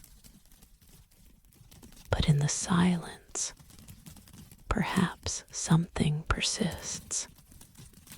Not literal prophecy, not hydrocarbon-induced visions, but the recognition that some places carry weight, that certain landscapes host encounters between human and more than human, that the earth itself speaks if we learn to listen not in words we can quote, but in the feeling of presence, of possibility, of being addressed by forces larger than ourselves. The Pythia is gone. The vapors, if they rise, find no priestess to channel them. But Delphi remains, still marking the center of something, still teaching through its ruins and its beauty and its silence that we are always seeking guidance, always asking the future what it holds, always hoping that someone wiser than ourselves can tell us what to do, how to choose, which path leads to flourishing and which to catastrophe. And the answer comes not from Apollo or from any god, but from the earth itself, from the geology that produces vapors and the human minds that breathe them and interpret what the breathing reveals, from the intersection of natural and cultural and psychological and spiritual that creates spaces like Delphi where prophecy happened because people believed it could happen, because expectation and vapor and priestess and need combined to produce something real, something that shaped history, something that persists even now when the oracle has fallen silent, and we stand in her temple asking our questions to the empty air, to the mountain, to the center of the world that is wherever we stand when we ask sincerely, when we listen carefully, when we're willing to hear answers that come not as certainty, but as possibility, not as prediction, but as invitation to choose wisely, to act well, to navigate the future with humility and hope, and the recognition that prophecy was never about knowing, but about being present to the moment when choice becomes consequence, and the path we choose becomes the path we walk. Before Rome painted the Mediterranean with its eagles and its roads, before Latin became the language of empire, the Italian peninsula spoke in many tongues. Among them was Etruscan, language of a people who flourished in Tuscany and beyond, who built cities and traded with Greeks and Phoenicians, who created art that still moves us with its vitality and strangeness, who gave Rome its early kings and many of its religious practices, who then dissolved so completely into Roman culture that by the late Republic they were already more myth than memory. The Etruscans left cities of the dead more elaborate than cities of the living. Their necropolises spread across hillsides. Servitory, Tarquinia, Volsi places, where burial chambers were carved into volcanic tufa, where tomb interiors were painted with scenes of banqueting and dancing, where the dead were furnished with everything they might need in the afterlife, including jewelry, weapons, pottery showing red figures on black or black on red, bronze mirrors engraved with mythological scenes. Walk through these tombs and you can. Many are open to visitors, and you enter worlds designed for eternal celebration. The tomb of the leopards in Tarquinia shows men reclining at a feast, wine cups in hand, a woman playing double flute, dancers moving with such grace you can almost hear the music, can almost feel the rhythm that moved them. The colors remain vivid, ochres and reds, greens and blacks, applied 2,500 years ago to walls that have protected them through the millennia in darkness. The message seems clear. Death is not ending, but transition, not loss, but change. The Etruscans furnished their tombs like houses because they believed the dead still needed houses, still participated in community, still deserved beauty and comfort and the accoutrements of civilized life. Some tombs have carved furniture, stone beds, and chairs, suggesting the objects themselves mattered. That form persisted even when function dissolved. Who were they? This question has troubled scholars since the Renaissance, when interest in classical antiquity sparked curiosity about Rome's predecessors. Herodotus claimed they were Lydian refugees who sailed from Anatolia to Italy. Dionysius of Halicarnassus insisted they were indigenous Italians.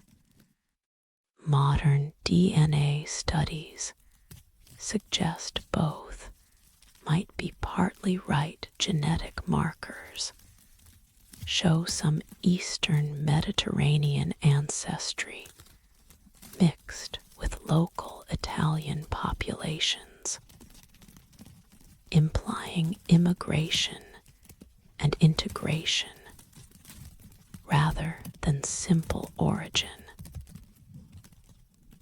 Their language survives in thousands of inscriptions, funerary texts mainly, declaring names and lineages, but also religious dedications, legal documents, boundary markers. We can read the letters. They borrowed the Greek alphabet, adapting it to their phonology. But understanding the words is harder. Etruscan is not Indo-European, has no clear relatives among known language families.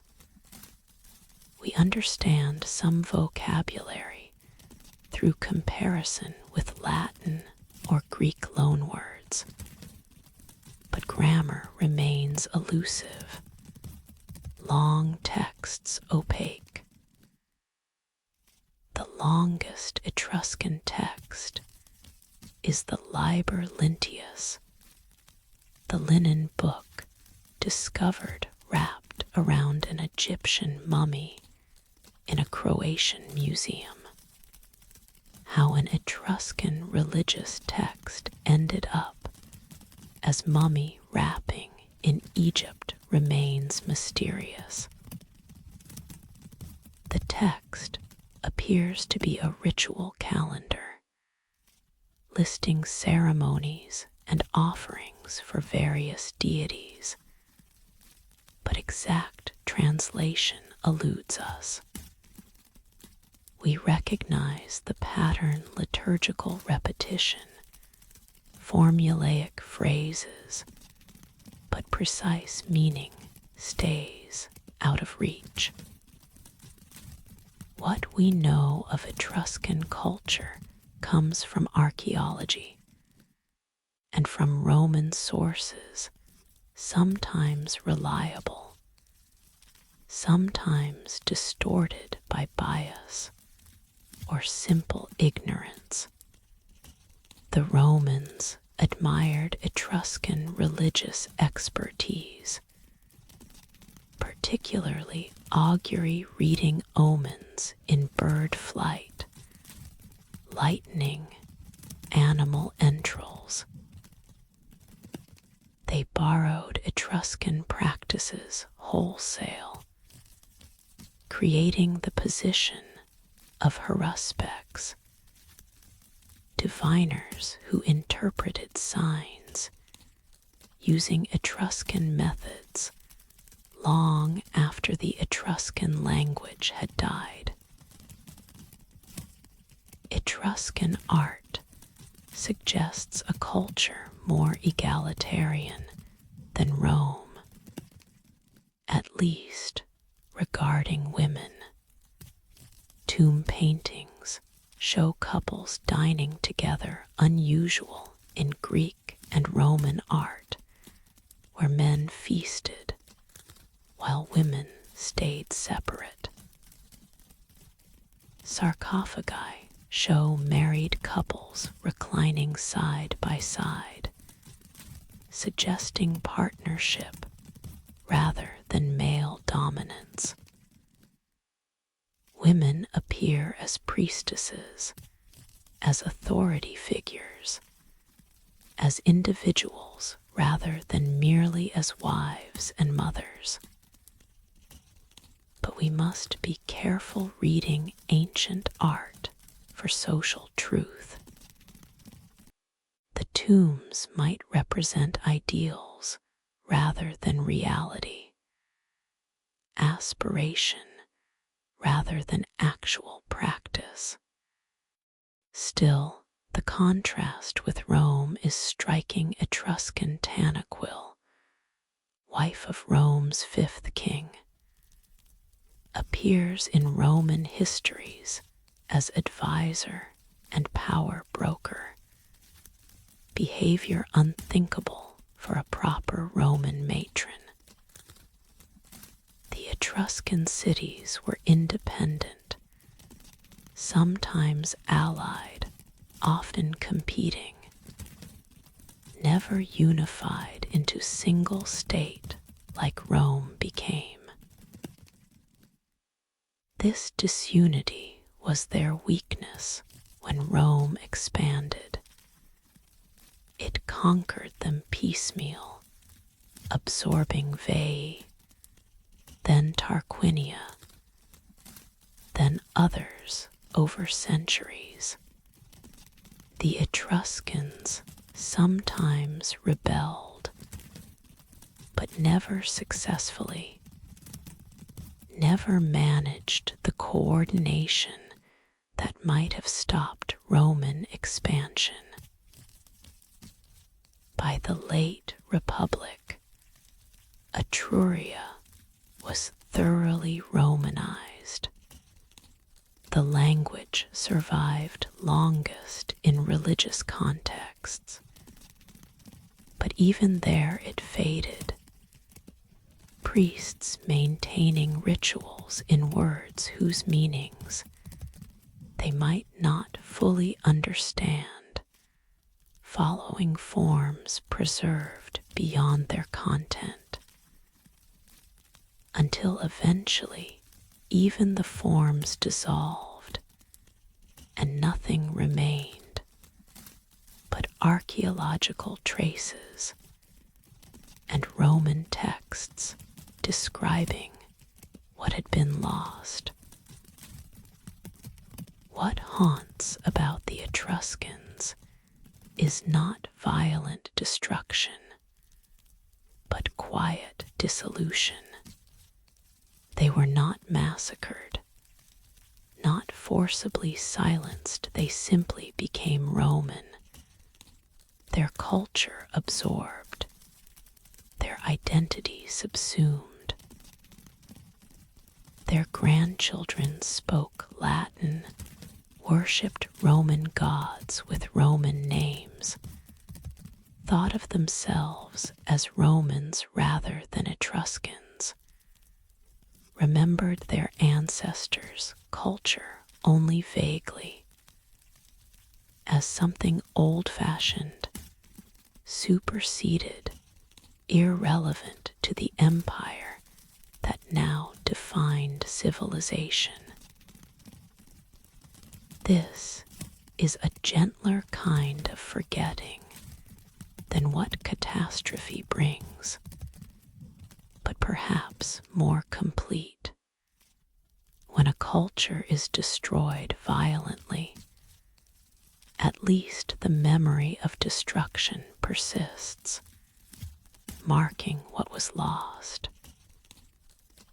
When a culture is absorbed, it simply fades, each generation slightly less Etruscan and slightly more Roman, until the transition is complete and no one remembers there was ever a difference.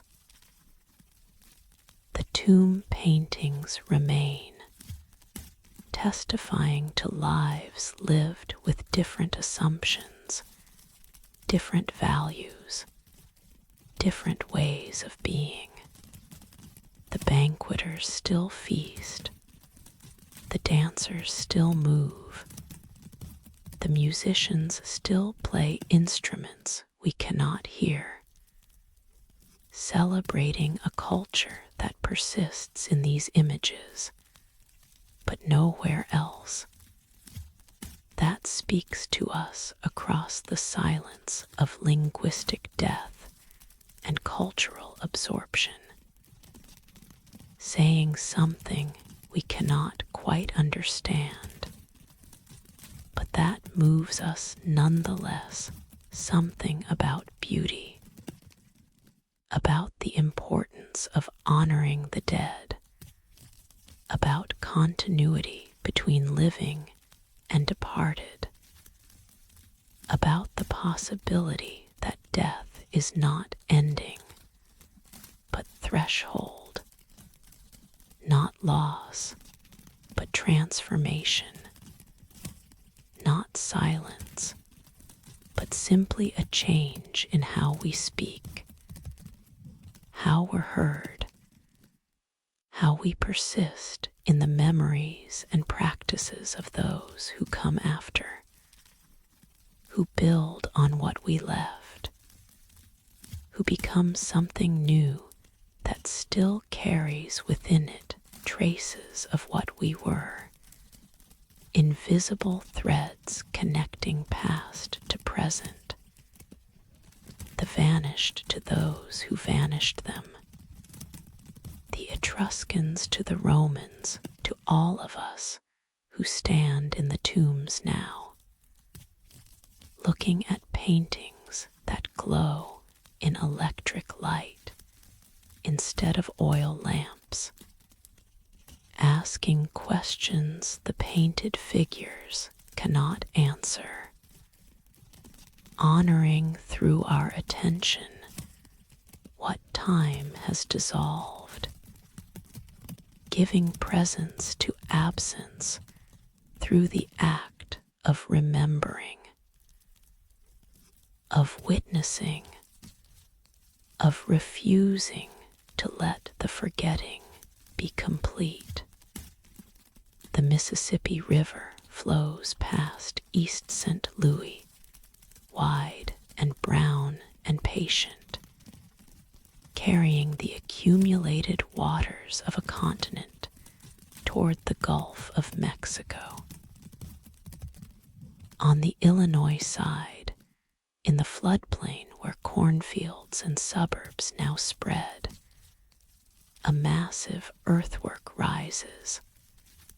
Monk's Mound, largest pre-Columbian structure north of Mexico, covering 14 acres at its base, standing 100 feet above the surrounding plain. This is Cahokia, and most Americans have never heard of it. Yet at its peak, around 1050 CE, it was larger than London, more populous than Paris. 20,000 people, conservative estimates, lived in the city proper, with thousands more in satellite communities spreading across the region. It was a metropolis, an urban center with all the complexity that implies: social hierarchy, craft specialization, long-distance trade, monumental architecture, political organization, sophisticated enough to coordinate massive construction projects. The mound is the most visible remnant, but archaeology reveals much more. Beneath suburbs and highways, ground-penetrating radar detects the outlines of plazas, circular arrangements of wooden posts, wood hinges that tracked solar alignments, platforms for temples and elite residences, evidence of neighborhoods organized by craft and status. At its center was the Grand Plaza, larger than 30 football fields, carefully leveled and maintained, site of ceremonies and markets, gatherings that would have drawn the whole urban population. Imagine the spectacle.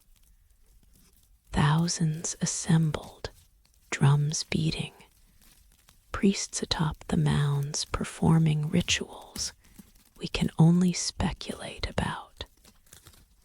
The elite displayed in regalia made from materials traded across the continent: copper from Lake Superior, shell from the Gulf Coast, mica from Appalachia. What organized this? What beliefs or governance structures allowed such concentrated population? The usual term is chiefdom, not quite a state, not quite tribal, something in between, where hereditary leadership combined with religious authority to create hierarchy without the written laws and bureaucracies of true states.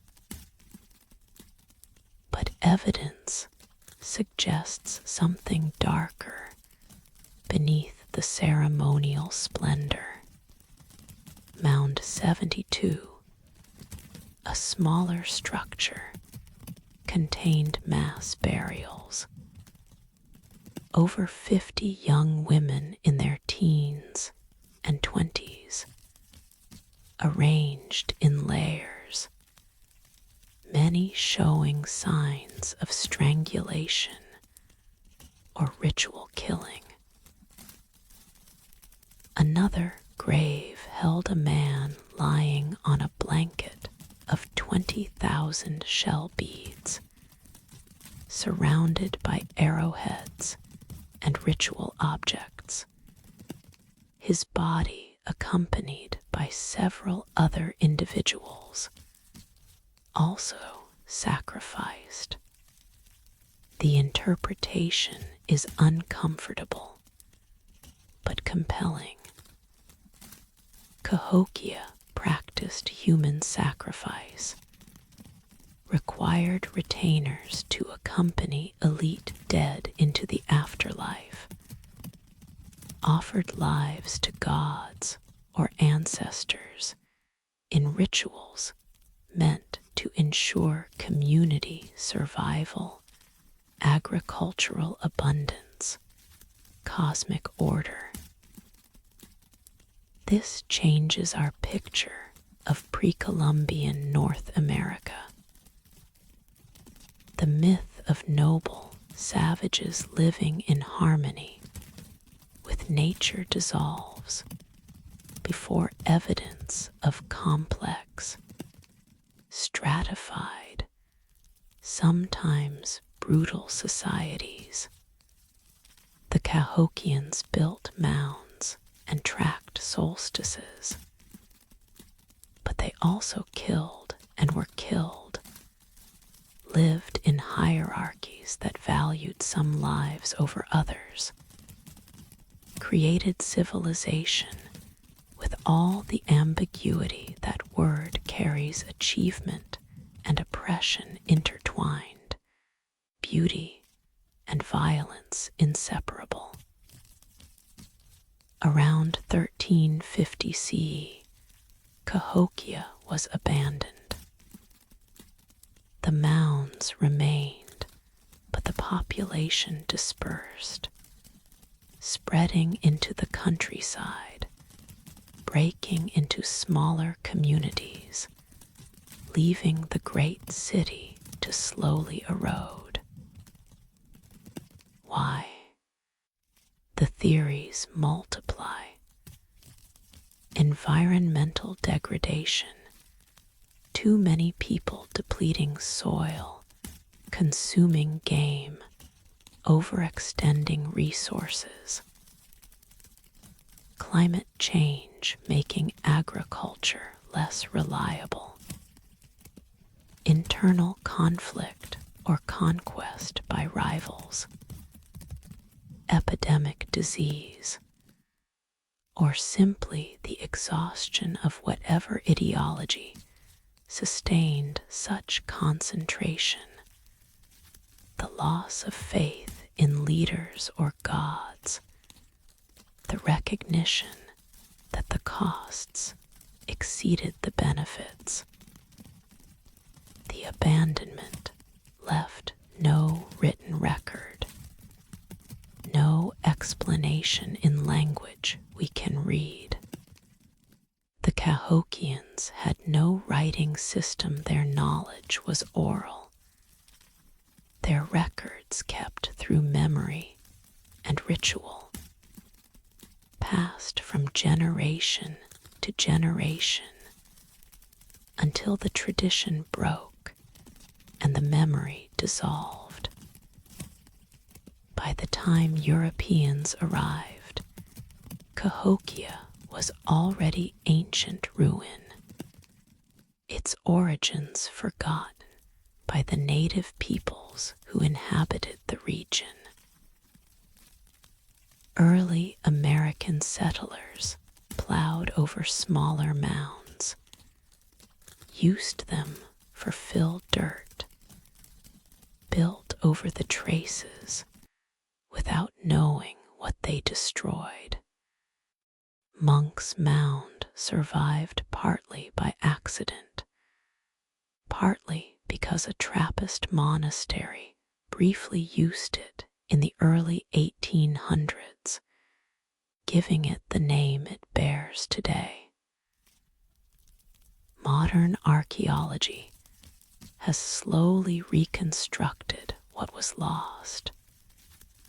The scale of the city, the sophistication of its planning, the trade networks connecting it to regions hundreds of miles away, the social complexity required to organize and maintain such an urban center.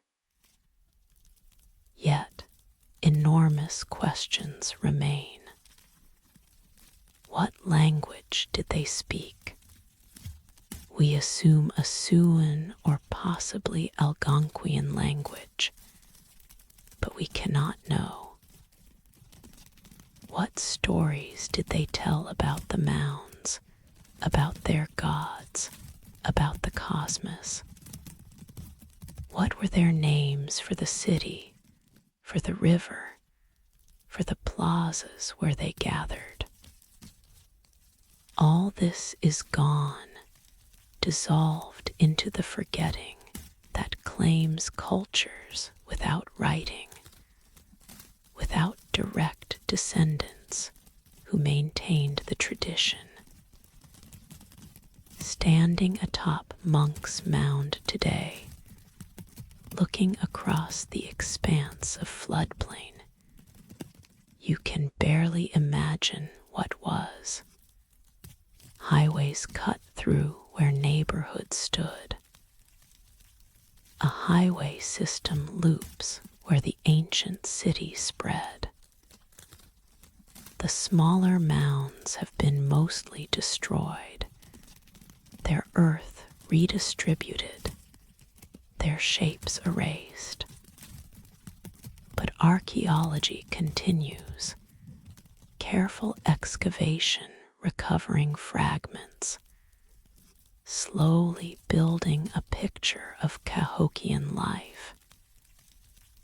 Each dig season adds details, the types of pottery they made, the food they ate, the houses they built, the burials they conducted. The picture grows more complete, yet remains frustratingly partial, like a jigsaw puzzle, missing most of its pieces, letting us see enough to know something magnificent existed here, but not enough to fully understand it. The lesson of Cahokia is humility recognition, that civilizations rise and fall, leaving barely a trace, that North America had urban centers long before European contact,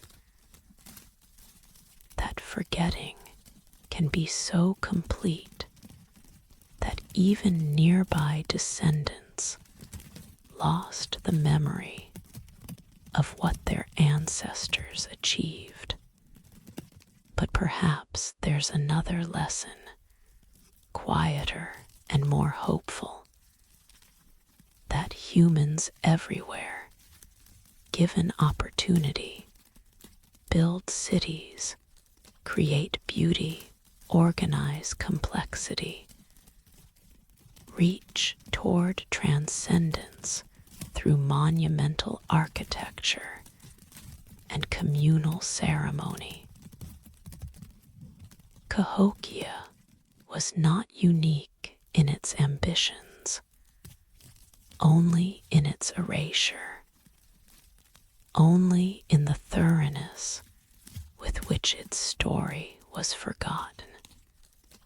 The mounds still rise from the Illinois plain, smaller than they were, worn by time and weather, and the plow, still visible, still marking where something significant happened, where people gathered and built and lived and died, and left these hills of earth as testimony, as memorial, as presence that outlasts memory, as form that persists beyond the knowledge of its meaning, standing still against the sky, patient as the river, enduring as the land, speaking in the language of shape and position and accumulated earth, saying without words that we were here, we mattered, we built this, we gathered here, we created something larger than ourselves, even if only briefly, even if the glory didn't last, even if everything we built returned to earth except these hills, these monuments, these mounds where nothing grows but grass, but where something persists, something testifies, something refuses to let the forgetting be absolute, complete, final. Sleep with the image of Monk's Mound at sunset, its shadow extending across the floodplain, the Mississippi flowing past as it flowed when Cahokia flourished, the stars appearing as they appeared to the astronomers who built the wood henges to track them, the land holding memory even when humans forget, the earth itself becoming the archive, becoming the testimony, becoming the voice that speaks of what was built and what was lost and what endures. Among the 7 wonders of the ancient world listed by Greek and Roman writers, 6 are confirmed by archaeology or still standing. The Great Pyramid of Giza endures, monument to Egyptian ambition and mathematics, and the labor of thousands. The Temple of Artemis and the mausoleum at Halicarnassus left foundations, fragments, enough to confirm they existed even if they don't exist now. The Colossus of Rhodes fell in earthquake, but ancient accounts describe it clearly enough. The lighthouse of Alexandria collapsed, but left remains beneath Mediterranean waters. The statue of Zeus was taken to Constantinople, where fire consumed it, but its appearance is documented in coins and descriptions. Only one wonder remains disputed, exists perhaps only in imagination. The hanging gardens of Babylon, the gardens that supposedly cascaded from terraces 7 to 5 feet high, watered by chain pumps lifting water from the Euphrates, creating impossible verdancy in Mesopotamian desert, built by Nebuchadnezzar II for his Median wife Amades, who who missed the green mountains of her homeland. The description comes from Greek sources. Strabo, Philo of Byzantium, Diodorus Siculus, writers who never saw the gardens themselves, but reported what travelers told them, what earlier accounts described. They paint a consistent picture. Ascending terraces planted with trees and flowers, sophisticated irrigation engineering, a paradise created through technology and devotion, beauty that demonstrated Babylonian power and sophistication. But Babylonian sources mention no such gardens. Nebuchadnezzar's own inscriptions list his building projects in detail: the Ishtar Gate with its glazed brick animals, the walls that made Babylon impregnable, temples to Marduk and other deities. No gardens, no hanging paradise, no terraces for a homesick queen. Excavations at Babylon have uncovered impressive remains: the processional way, the ziggurats foundation, palaces, and temples. But no structure matches the garden's description. No irrigation system adequate to the task. No archaeological evidence supporting the literary accounts. This absence troubles the accounts, but doesn't definitively disprove them. Perhaps the gardens existed, but were destroyed so completely that no foundation remains.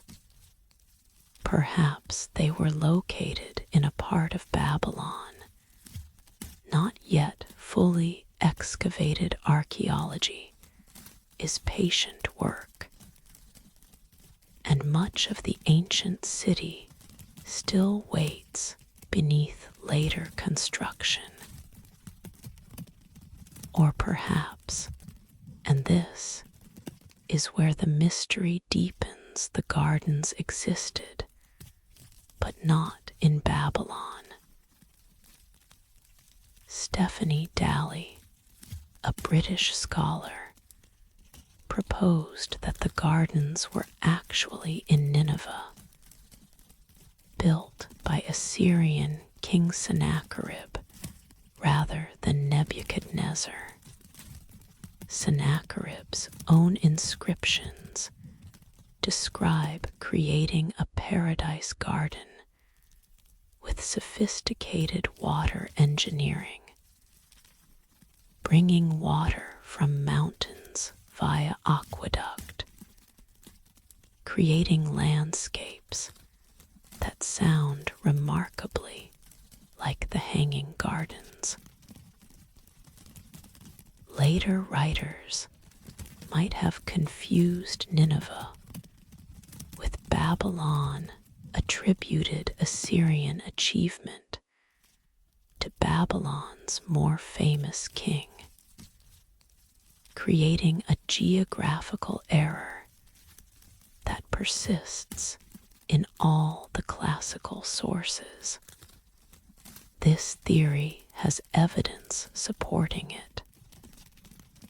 Sennacherib definitely built elaborate gardens, definitely pioneered water lifting technology, definitely created palace grounds famous for their beauty. If true, it solves the mystery: the Hanging Gardens existed, just not where tradition places them. But it also raises questions. How could such profound confusion occur? How could writers place the gardens in the wrong city, credit the wrong king? The answer might be that, after Nineveh's destruction in 612 BCE, its achievements were forgotten or absorbed into Babylon's mythology. Its gardens attributed to the more enduring city, to the king whose name became synonymous with Mesopotamian power. Yet some scholars remain skeptical even of the Nineveh theory, suggesting the Hanging Gardens might be pure invention, literary creation, the kind of marvel that should exist even if it doesn't. Expression of what seems possible, what power should create, what love should inspire. After all, the idea is romantic, almost to the point of cliché. A king builds a green mountain for his homesick wife, transforming desert into paradise through engineering and devotion. It sounds like fairy tale, like the kind of story that accrues to powerful rulers, whether or not they actually performed the attributed deeds. Alexander the Great supposedly wept when he reached the edge of the world. Caesar allegedly said, "The die is cast." Nero probably didn't fiddle while Rome burned. History and legend intertwine, each shaping the other, creating narratives that satisfy our need for meaning even when facts resist. The Hanging Gardens might serve this function, representing the dream of nature conquered, of human power creating beauty against odds, of love expressed through impossible effort. Whether Nebuchadnezzar or Sennacherib or some other king actually built terraced gardens matters less than the symbol they represent, the aspiration they embody. And perhaps that's the deepest truth.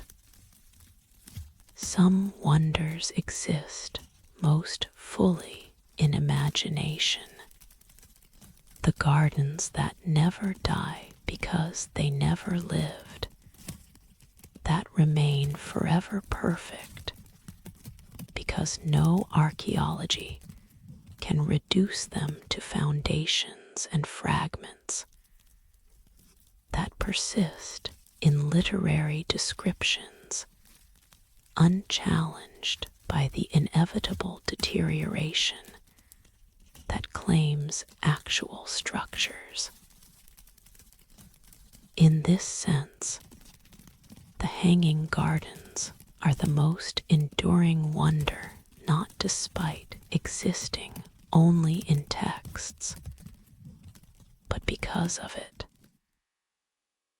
The pyramid weathers, the lighthouse fell, Zeus burned, but the gardens bloom eternally in the space between words and verification, in the realm where description creates presence, where the imagined carries weight equal to the actual. I like to think they existed somewhere, somehow, in Babylon or Nineveh, or another city whose name we've forgotten. I like to think some king did love enough to build mountains. Some engineer did solve the impossible problem of raising water to heights where trees could grow. Some queen did walk among green terraces, while Mesopotamian sun blazed over desert beyond the garden walls. But I'm equally content with uncertainty, with the possibility that the gardens are beautiful lie, creative fiction, wish disguised as history. Either way, they teach us something true, that humans long for paradise, that we imagine it in terms of abundance and greenery, that love and power find expression in creation, in making beauty against the desert's entropy. The garden's weight, neither confirmed nor finally disproven, suspended between existence and myth, growing most luxuriantly in the space between certainty and doubt, watered not by Euphrates water, but by 2 millennia of wondering, of searching, of needing to believe that once, somewhere, someone made the impossible real, transformed longing into landscape, proved that even desert can bloom if devotion is sufficient, if engineering serves love, if the dream of paradise finds hands and resources and will enough to manifest.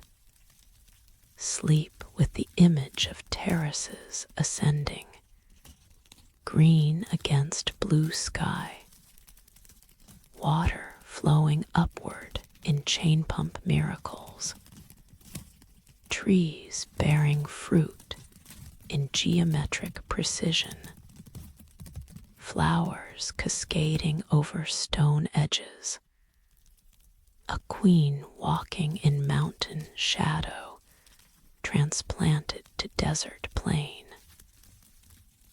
and perhaps a king watching her smile, seeing in her contentment the justification for all effort, all expense, all the impossible engineering that created this space where she could be home again, could breathe green air again, could touch leaves and smell earth and remember mountains while living in exile from them, while making new home in desert that became, through love and water, and the stubbornness that won't accept that some things are impossible.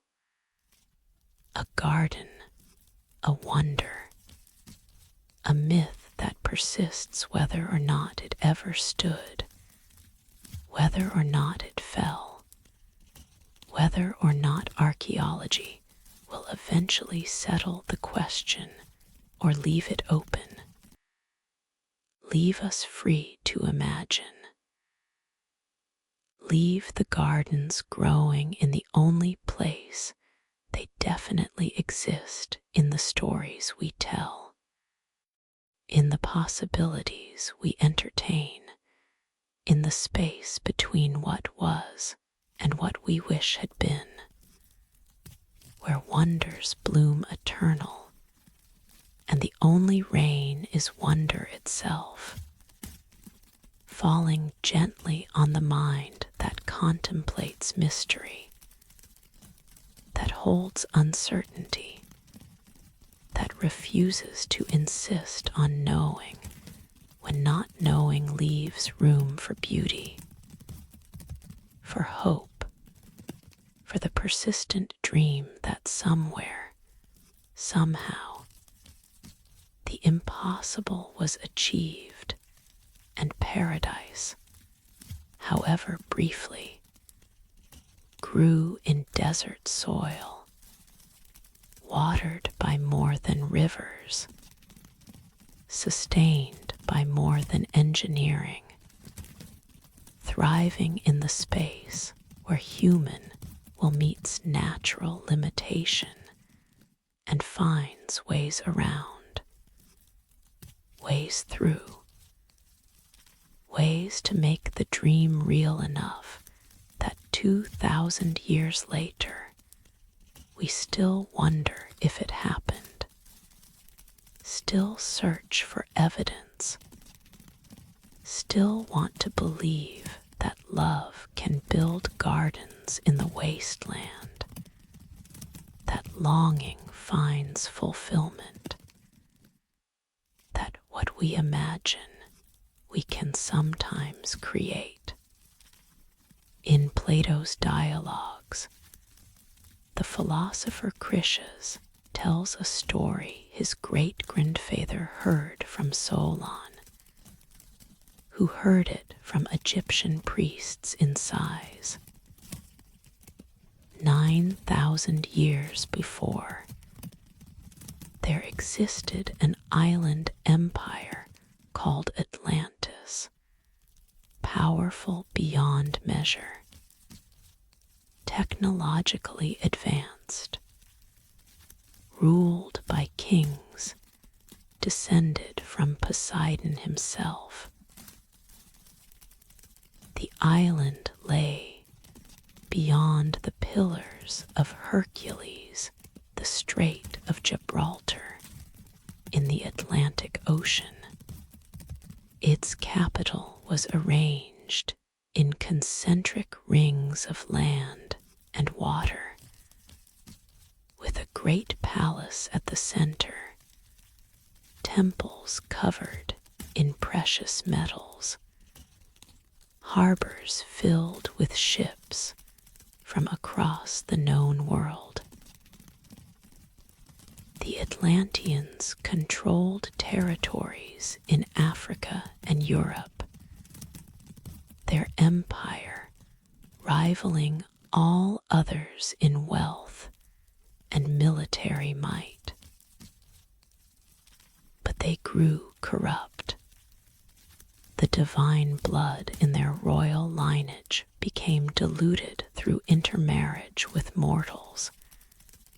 Their virtue declined. They became prideful and aggressive, attempting to conquer Athens and Egypt. Zeus, seeing their moral degradation, decided to punish them. In a single day and night of catastrophe, earthquakes, and floods of extraordinary violence, Atlantis sank beneath the waves, taking its civilization, its people, its knowledge with it into the deep.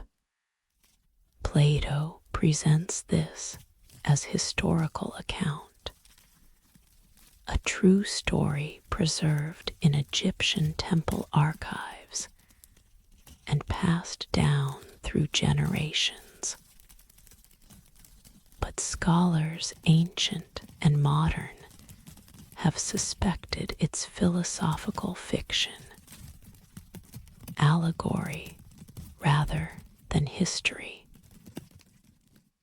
Atlantis represents what happens when civilization achieves power without wisdom, when technical advancement outpaces moral development, when human hubris challenges divine order. The story serves Plato's philosophical purposes too perfectly for many to believe it's coincidental.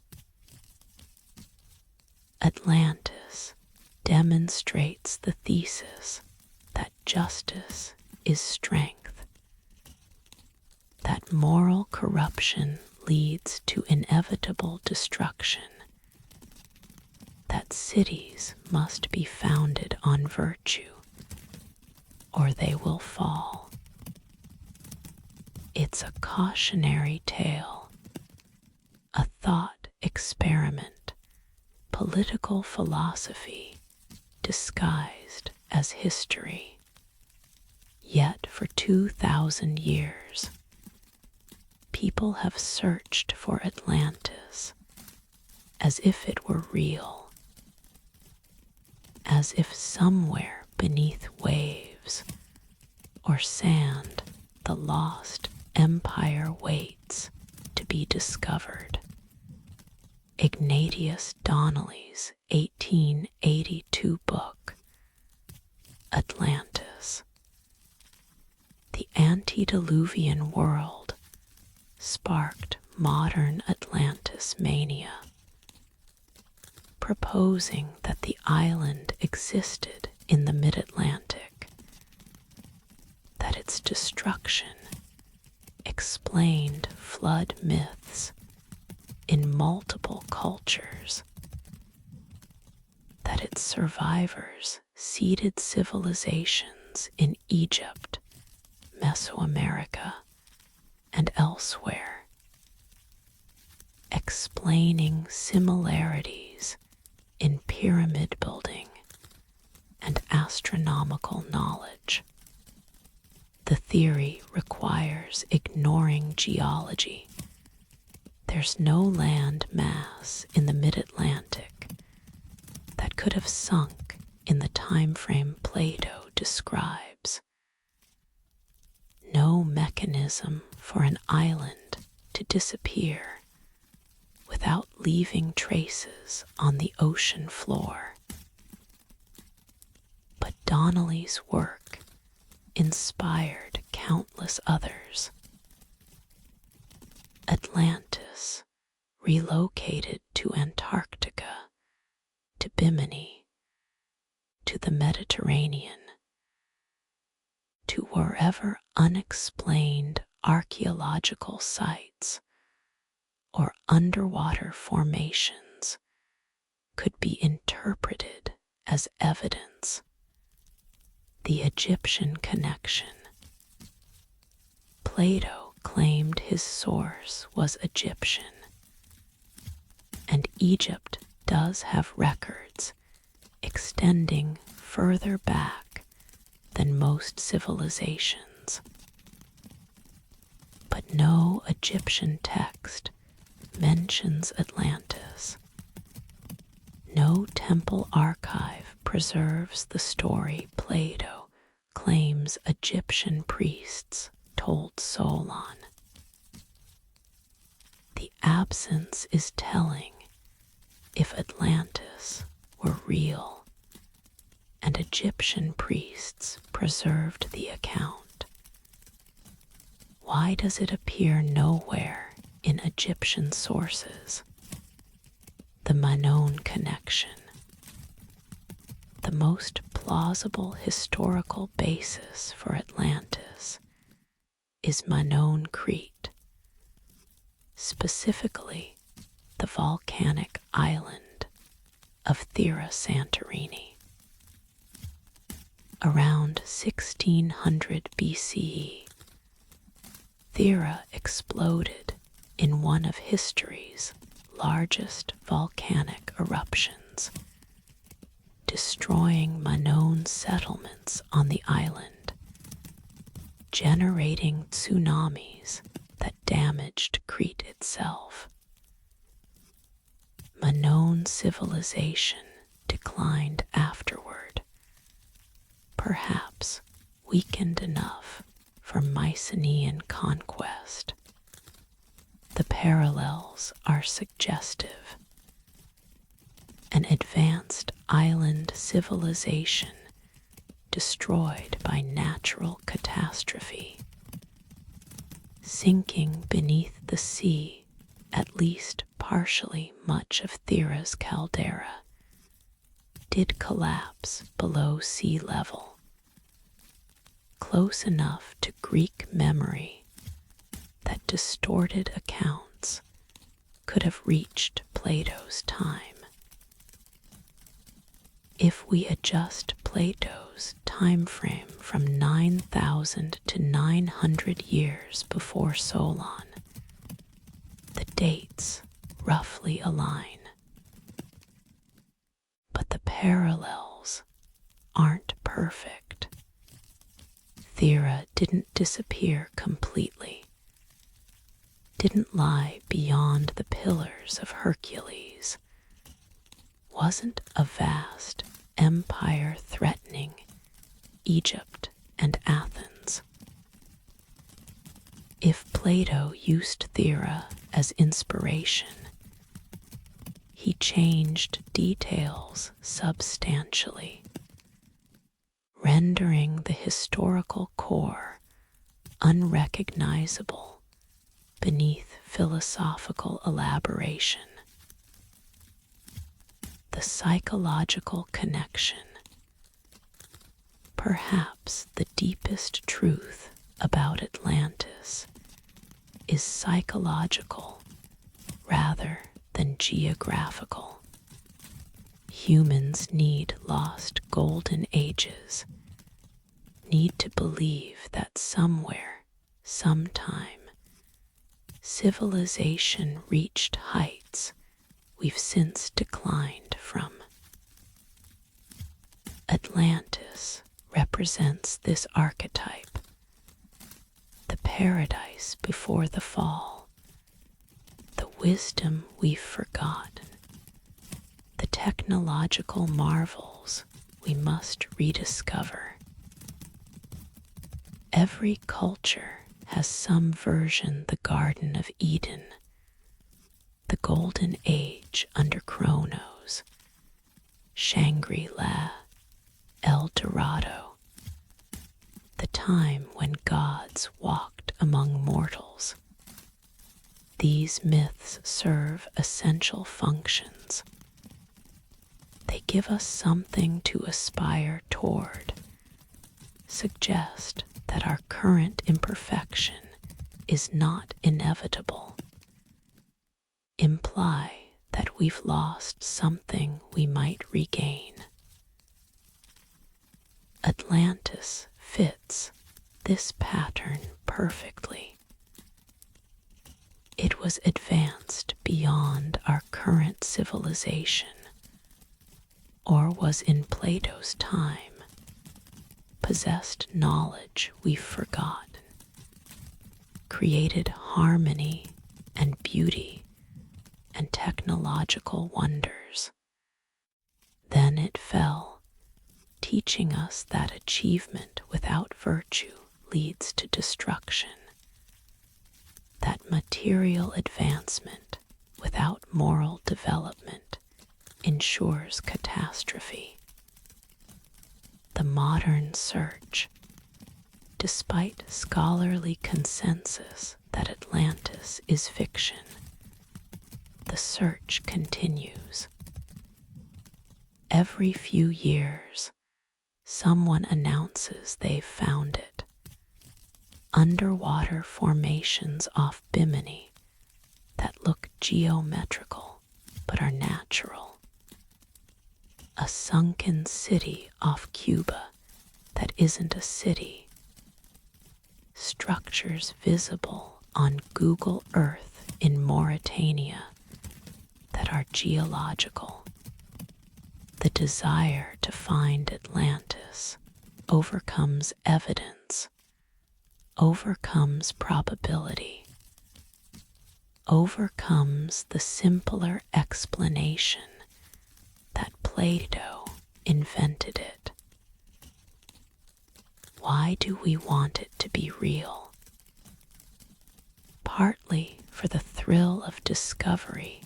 Finding Atlantis would be archaeology's greatest prize, would rewrite history, would prove ancient sources contain hidden truths we've dismissed.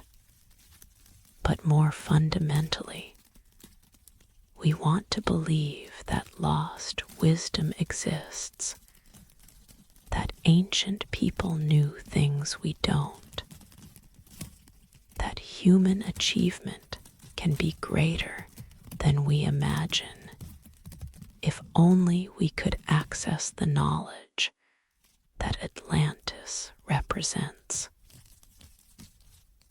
Plato would likely find our search amusing or concerning.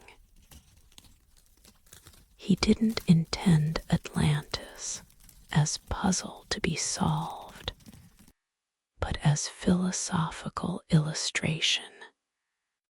The story's truth lies not in its geography, but in its warning. Civilizations that prioritize power over wisdom, conquest over justice, material wealth over spiritual development will destroy themselves. Whether Atlantis literally existed is irrelevant to this teaching. But we persist in literalism, in searching seas and continents for the sunken empire, because human minds prefer concrete mysteries to abstract truths.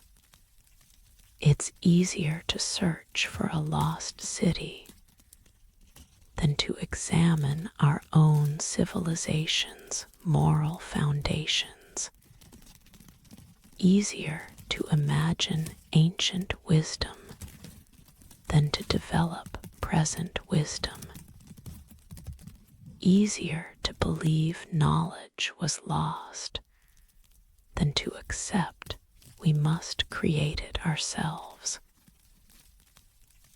So, Atlantis lives most fully in imagination, in the space between Plato's text and our longing for it to be real.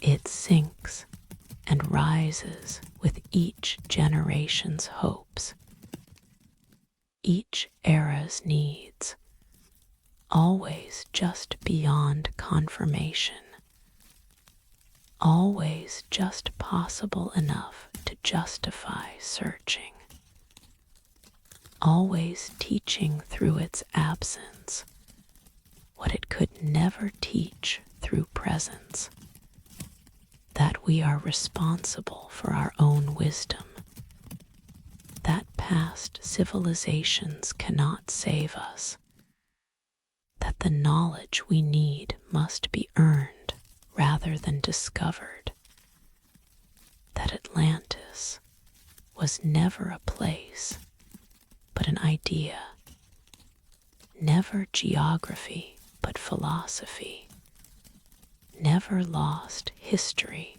but perpetual possibility.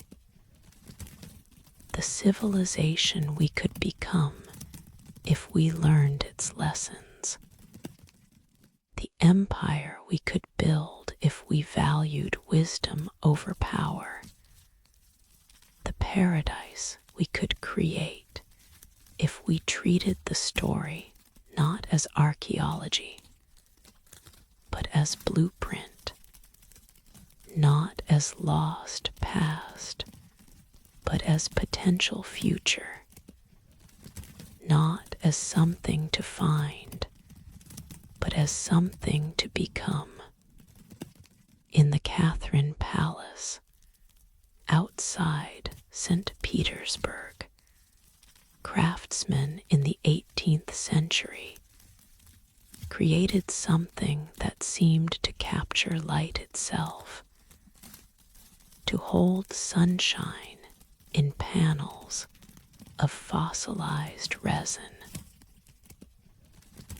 The amber room was 6 tons of amber panels, backed with gold leaf and mirrors, fitted together like a 3-dimensional puzzle, covering the walls of a chamber 20 feet square.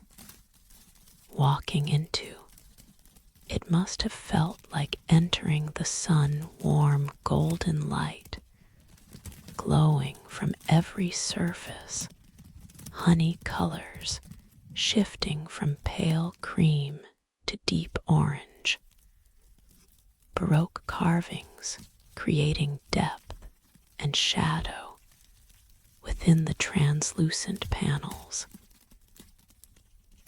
The amber came from the Baltic, where ancient pine forests dripped resin that hardened over millions of years into gems, holding prehistoric insects, plant fragments, tiny windows into ecosystems that existed before humans. The panels were carved in Berlin starting in 1701, a gift from Prussian King Friedrich Wilhelm I to Peter the Great, cemented alliance between Prussia and Russia. The room was installed in the Winter House in St. Petersburg, later moved to the Catherine Palace, where it became centerpiece of royal splendor, the 8th wonder of the world visitors claimed, a room unlike anything else on Earth. Then came war. When Nazi forces invaded the Soviet Union in 1941, officials tried to evacuate the palace's treasures, but the amber room posed unique problems. The panels were fragile, brittle with age, impossible to move quickly without damage. They tried to hide it instead, covering the walls with wallpaper, hoping the soldiers wouldn't notice the treasure beneath. They noticed. German troops recognized the amber, knew its value and its German origins. They carefully dismantled the room, packed it in crates, shipped it to Königsberg Castle in East Prussia, where it was reinstalled in the castle museum, reclaiming what Prussia had given Russia 2 centuries before. For 3 years it remained there, displayed to privileged viewers, photographed in its new location, still intact, still glowing. Then the war turned. Soviet forces advanced. Königsberg came under siege, under bombardment. The castle burned, and the amber room vanished. What happened in those final chaotic proliferate, but evidence is scarce. Perhaps the room burned in the castle fire, amber being organic, vulnerable to heat, likely consumed when flames swept through the museum. Perhaps it was evacuated before the siege, packed again into crates, hidden in mine shafts or bunkers or shipwrecks where it still waits. Perhaps it was broken up, sold piecemeal to collectors, scattered across the world in fragments, no longer a room, but splinters of amber in private hands. Over decades, a few panels surfaced, seized from dealers who claimed innocent purchase from unnamed sources. Each recovery prompted hope that more remained, that the room might be partially reconstructible. But the vast majority, the tons of carved amber that made the room extraordinary, never reappeared. Searches became obsessions for some. Treasure hunters excavated supposed hiding places across Germany and Poland. Every lead was pursued. Deathbed confessions, cryptic letters, rumors of sealed bunkers or walled-up mine tunnels. Nothing led to the amber room. Either the searchers looked in wrong places, or the room truly was destroyed, consumed by fire that left no trace except ash too thoroughly mixed with other rubble to identify. In the 1980s, the Soviet government, later the Russian Federation, undertook to rebuild the room from scratch. Using old photographs, using fragments recovered over the years, using amber from the same Baltic sources, craftsmen spent 20 years carving new panels, recreating Baroque reliefs, assembling the puzzle again. The reconstructed amber room opened in 2003, installed in the same Catherine Palace chamber the original occupied. Its beautiful visitors gasp when entering, dazzled by the golden glow, by the intricacy of the carving, by the sheer improbability of walls made from fossilized tree resin. But it's not the original. It can't hold the same history, can't have witnessed the same centuries, can't contain within its substance the labor of the original craftsmen who worked when techniques and tools were different, when the amber itself was younger, less brittle, more forgiving of the chisel.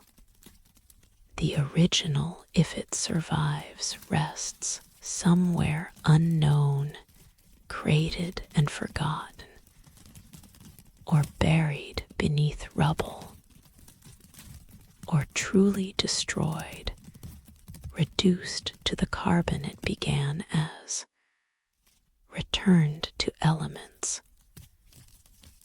We cannot know.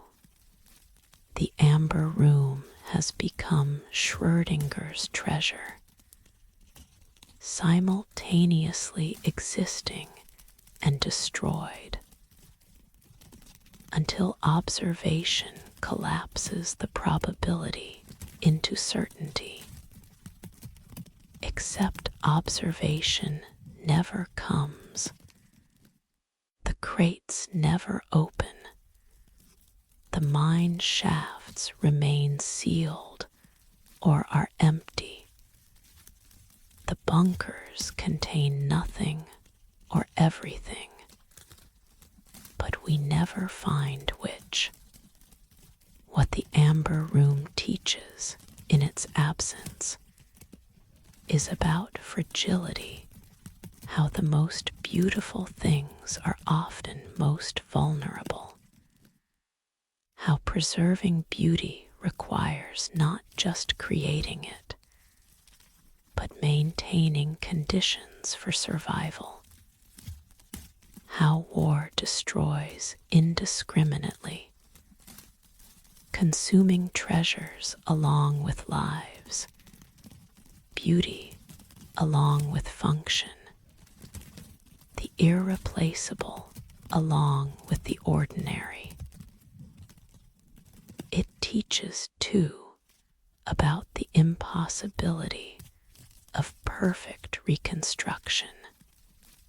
The new amber room is magnificent, a triumph of craftsmanship and dedication and archival research.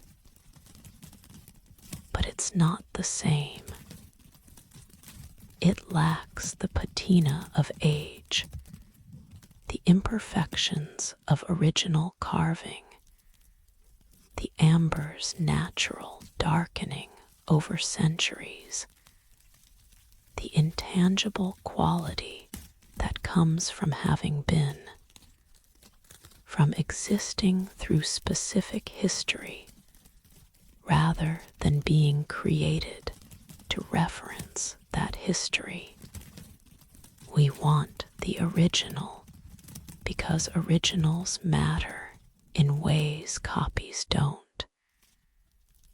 Even when the copy is technically superior, even when modern tools allow precision the original craftsman couldn't achieve. The original held time within it, the millions of years the amber took to form, the decades the craftsman spent carving, the centuries it stood before catastrophe. The copy holds only our longing for what was lost, our attempt to restore what cannot be restored, because time only moves forward, because what is destroyed stays destroyed even when we rebuild it, because amber can be shaped again, but the original amber room, if it burned, is gone as completely as the prehistoric forests that dripped the resin, as vanished as the insects suspended in the ancient amber, as irretrievable as any past moment once it dissolves into the flow of time that carries everything forward, away from what was, toward what will be, leaving us with memory and reconstruction, and the permanent ache of knowing that something beautiful existed briefly, and then didn't, that preservation failed, that war consumed, that the room glowing with captured sunlight went dark, and will not be lit again with the same light. The same amber, the same history, though we rebuild it, though we search for it, though we refuse to accept that some losses are absolute, some destruction final, some beauty irrecoverable, except in the photographs that show it as it was, in the stories that describe it, in the human capacity to mourn what's lost and honor it through remembrance, through reconstruction, through the refusal to let the forgetting be complete, even when the thing itself is gone, even when the amber has returned to ash or rests in darkness we cannot penetrate, even when the room exists only in the space between memory and hope, between what was and what we wish still was, glowing in imagination with a light that never fades, because it never truly existed in the way physical things exist,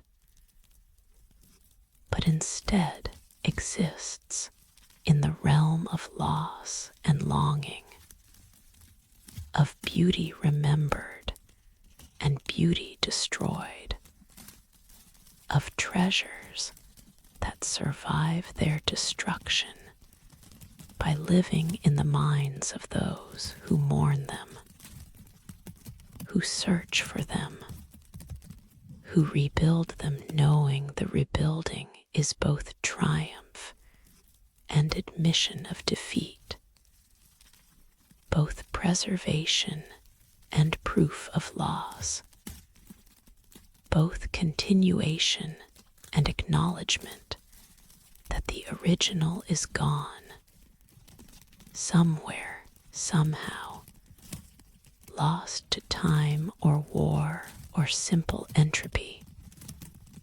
The room where amber held the sun, now holding only absence, only the question of where it went.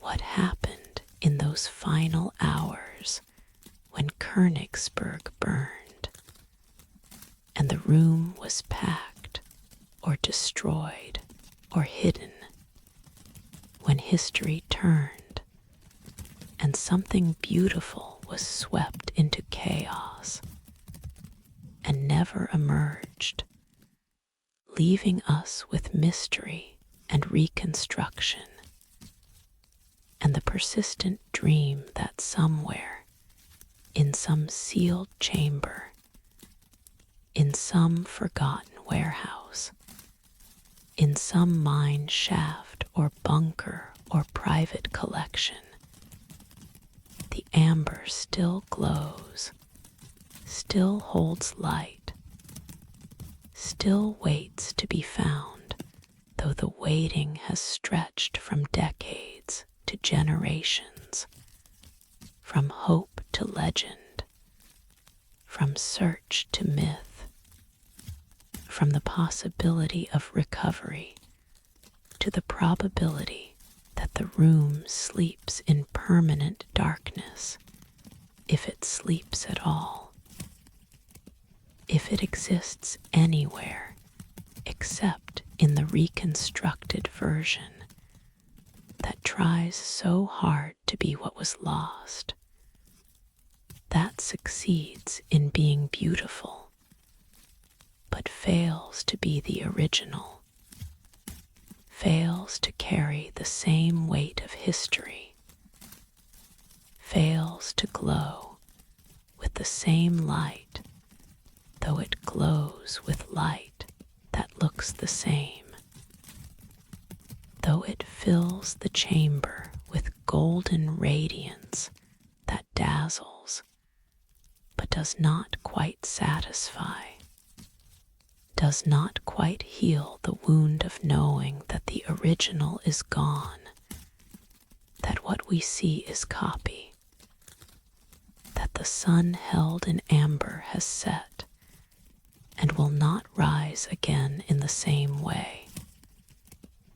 Though we keep watching the horizon, keep hoping, keep searching for the room that might be ash, might be buried, might be hidden, might be waiting just beyond our reach, just beyond discovery, just beyond the next search, the next theory, the next excavation, always almost found, never quite recovered, existing most fully in the space between loss and longing, between destruction and preservation, between the past that held it and the future that seeks it, glowing eternal in the amber of memory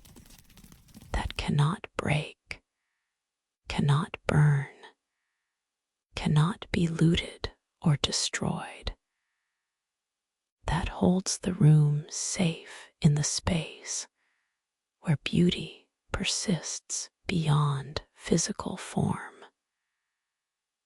where treasures survive in the keeping of those who remember them, who mourn them, who refuse to let them be completely lost, even when they are completely gone. The end rests now, in the silence where voices have fallen quiet, where civilizations sleep beneath sand and sea and the patient earth. The mysteries remain mysteries. The questions persist, and in persisting, they remind us that not everything needs answers, that some beauty lies in uncertainty itself, in the wondering, in the space between knowing and unknowing, where human curiosity lives eternal. The hidden voices spoke their truths in symbols we cannot read, in monuments we cannot fully interpret, in absences that testify to presence, in silence that sounds like speech if we learn to listen differently. They built gardens that might be myth, drew lines for gods who never came, guarded tombs that hold nothing but questions, and left us this inheritance: the knowledge that we are not the first, not the only, not the culmination, but simply the current chapter in a story that extends backward into forgetting and forward into unknown futures.